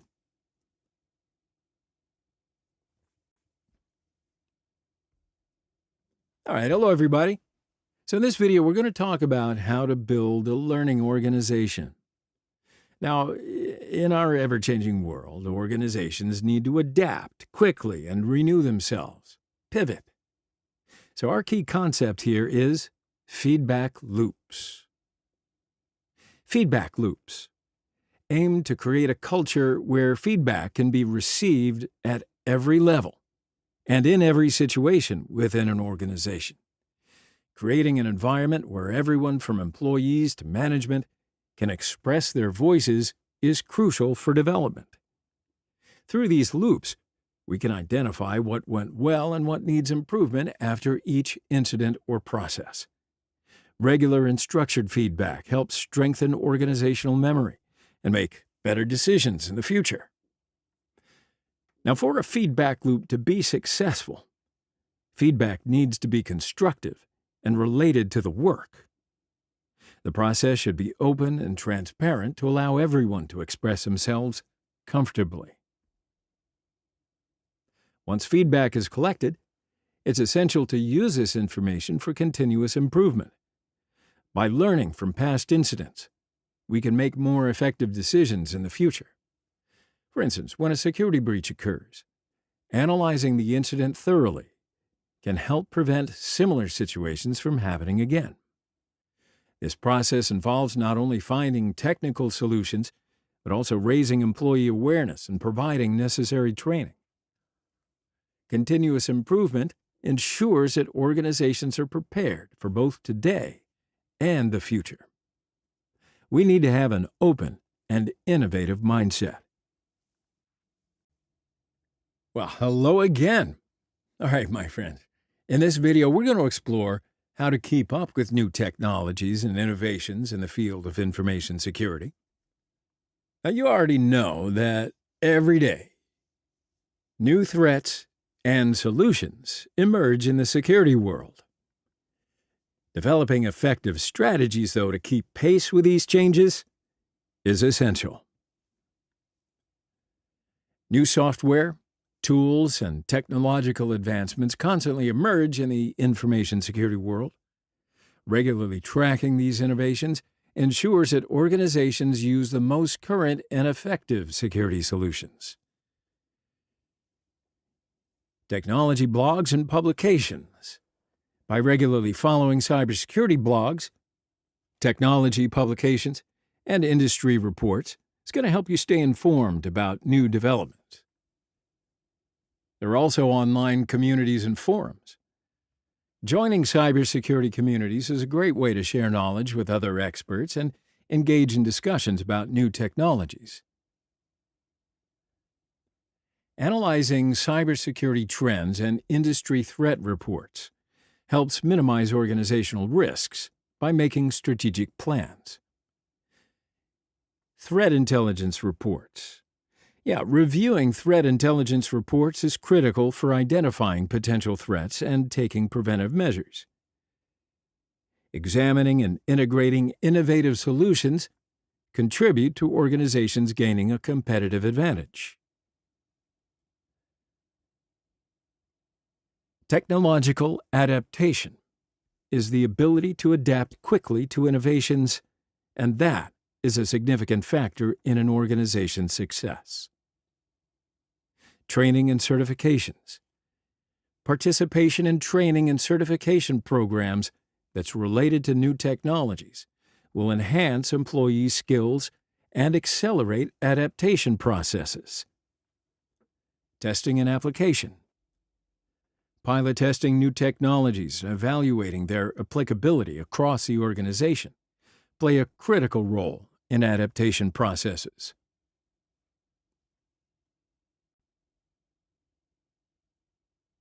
All right, hello and welcome back. In this video, we will examine certification and professional development paths in the field of information security incident management. See, certifications are essential for those who want to build a career in this field, as they help demonstrate knowledge and advance careers. Certified Incident Handler, CIH. This demonstrates your proficiency in incident response and management. Certified Information Systems Security Professional, CISSP. Provides a broad perspective on information security and in-depth knowledge in incident management. Certified Information Security Manager, CISM. Specializes in information security management, risk management, and incident management. This is particularly beneficial for management and leadership positions. Certified Information Systems Auditor, CISA. This is ideal for those who want to specialize in information systems auditing and control. Important for auditing incident management processes. Certified Ethical Hacker, CEH. Teaches network security and cyber attack techniques, helping you develop a proactive approach in incident management. GIAC Certified Incident Handler, GCIH. Provides in-depth knowledge of incident response techniques, attack detection, and malware analysis. CompTIA Cybersecurity Analyst, CISA Plus. This is designed to develop threat detection, analysis, and incident response skills, enhancing security operations and analytical capabilities. Preparing for these certifications requires not only theoretical knowledge but also practical experience. Therefore, working with real-world scenarios makes the certification process easier. In addition to certifications, continuous learning and professional development are also important. In this rapidly changing technological era, attending regular training is essential to stay up to date. Webinars, conferences, and online courses are great ways to keep track of the latest information. Joining professional organizations and expanding your network can also be highly beneficial. Continuous learning helps you better prepare for the challenges you'll face throughout your career. Therefore, don't hesitate to invest in yourself and always strive to learn new things whenever possible. So these videos will enhance the comprehensive improvement and learning section, supporting participants' personal and professional development. But remember, knowledge constantly evolves and changes. It's our responsibility to progress with this change. We wish you all the best success. Now, of course, for those looking to build a career in cybersecurity, there are many paths ahead of you. You can think of it as a journey. There are multiple routes to the destination, each with its own advantages and challenges. So in this video, we'll talk a little bit about how you can progress on this journey and how you can continue your professional development. Now, first of all, the field of cybersecurity offers a wide range of career options: ethical hacker, security analyst, incident response specialist, security manager, security architect, and the list could go on. These are just a few examples. See, when deciding which path you want to take, you should consider your interests and strengths. Now, of course, certifications also play an important role on this journey. Certifications such as CISIP, CEH, and CISM can help you document your competencies and provide significant advantages in the industry. These certifications can be seen as a kind of security passport, opening new doors for you. As you advance on your career path, It's really important to develop not only your technical skills, but also your soft skills, your human interface skills. Yeah, a good cybersecurity professional is not just someone who protects systems, but also someone who solves problems, communicates effectively, and works well within a team. This is kind of like being a general who not only wields a sword skillfully, but also develops strategy. Professional development also involves continuous learning. The world of cybersecurity is changing rapidly, and you need to keep up with this change. Courses, conferences, webinars, and industry publications are just a few ways to keep yourself up to date. Remember, this is a marathon. You should constantly strive to improve yourself and remain open to learning. My friends, as you progress in your cybersecurity career, try to add value to both yourself and those around you with every step you take. Don't be intimidated by the challenges you'll face on this journey. Each challenge is actually an opportunity to learn. All right, my friends, we want to thank you for hanging in there and sticking with it. We have explored the importance of incident management and response in the world of cybersecurity. We've certainly covered a lot about it. I know you've learned a lot about it, too. Now, we believe that with the information we've shared throughout this course, you'll be more aware and equipped to tackle cyber threats. And as you complete this course, remember that what you've learned is not just theoretical knowledge, but also supported by practical applications.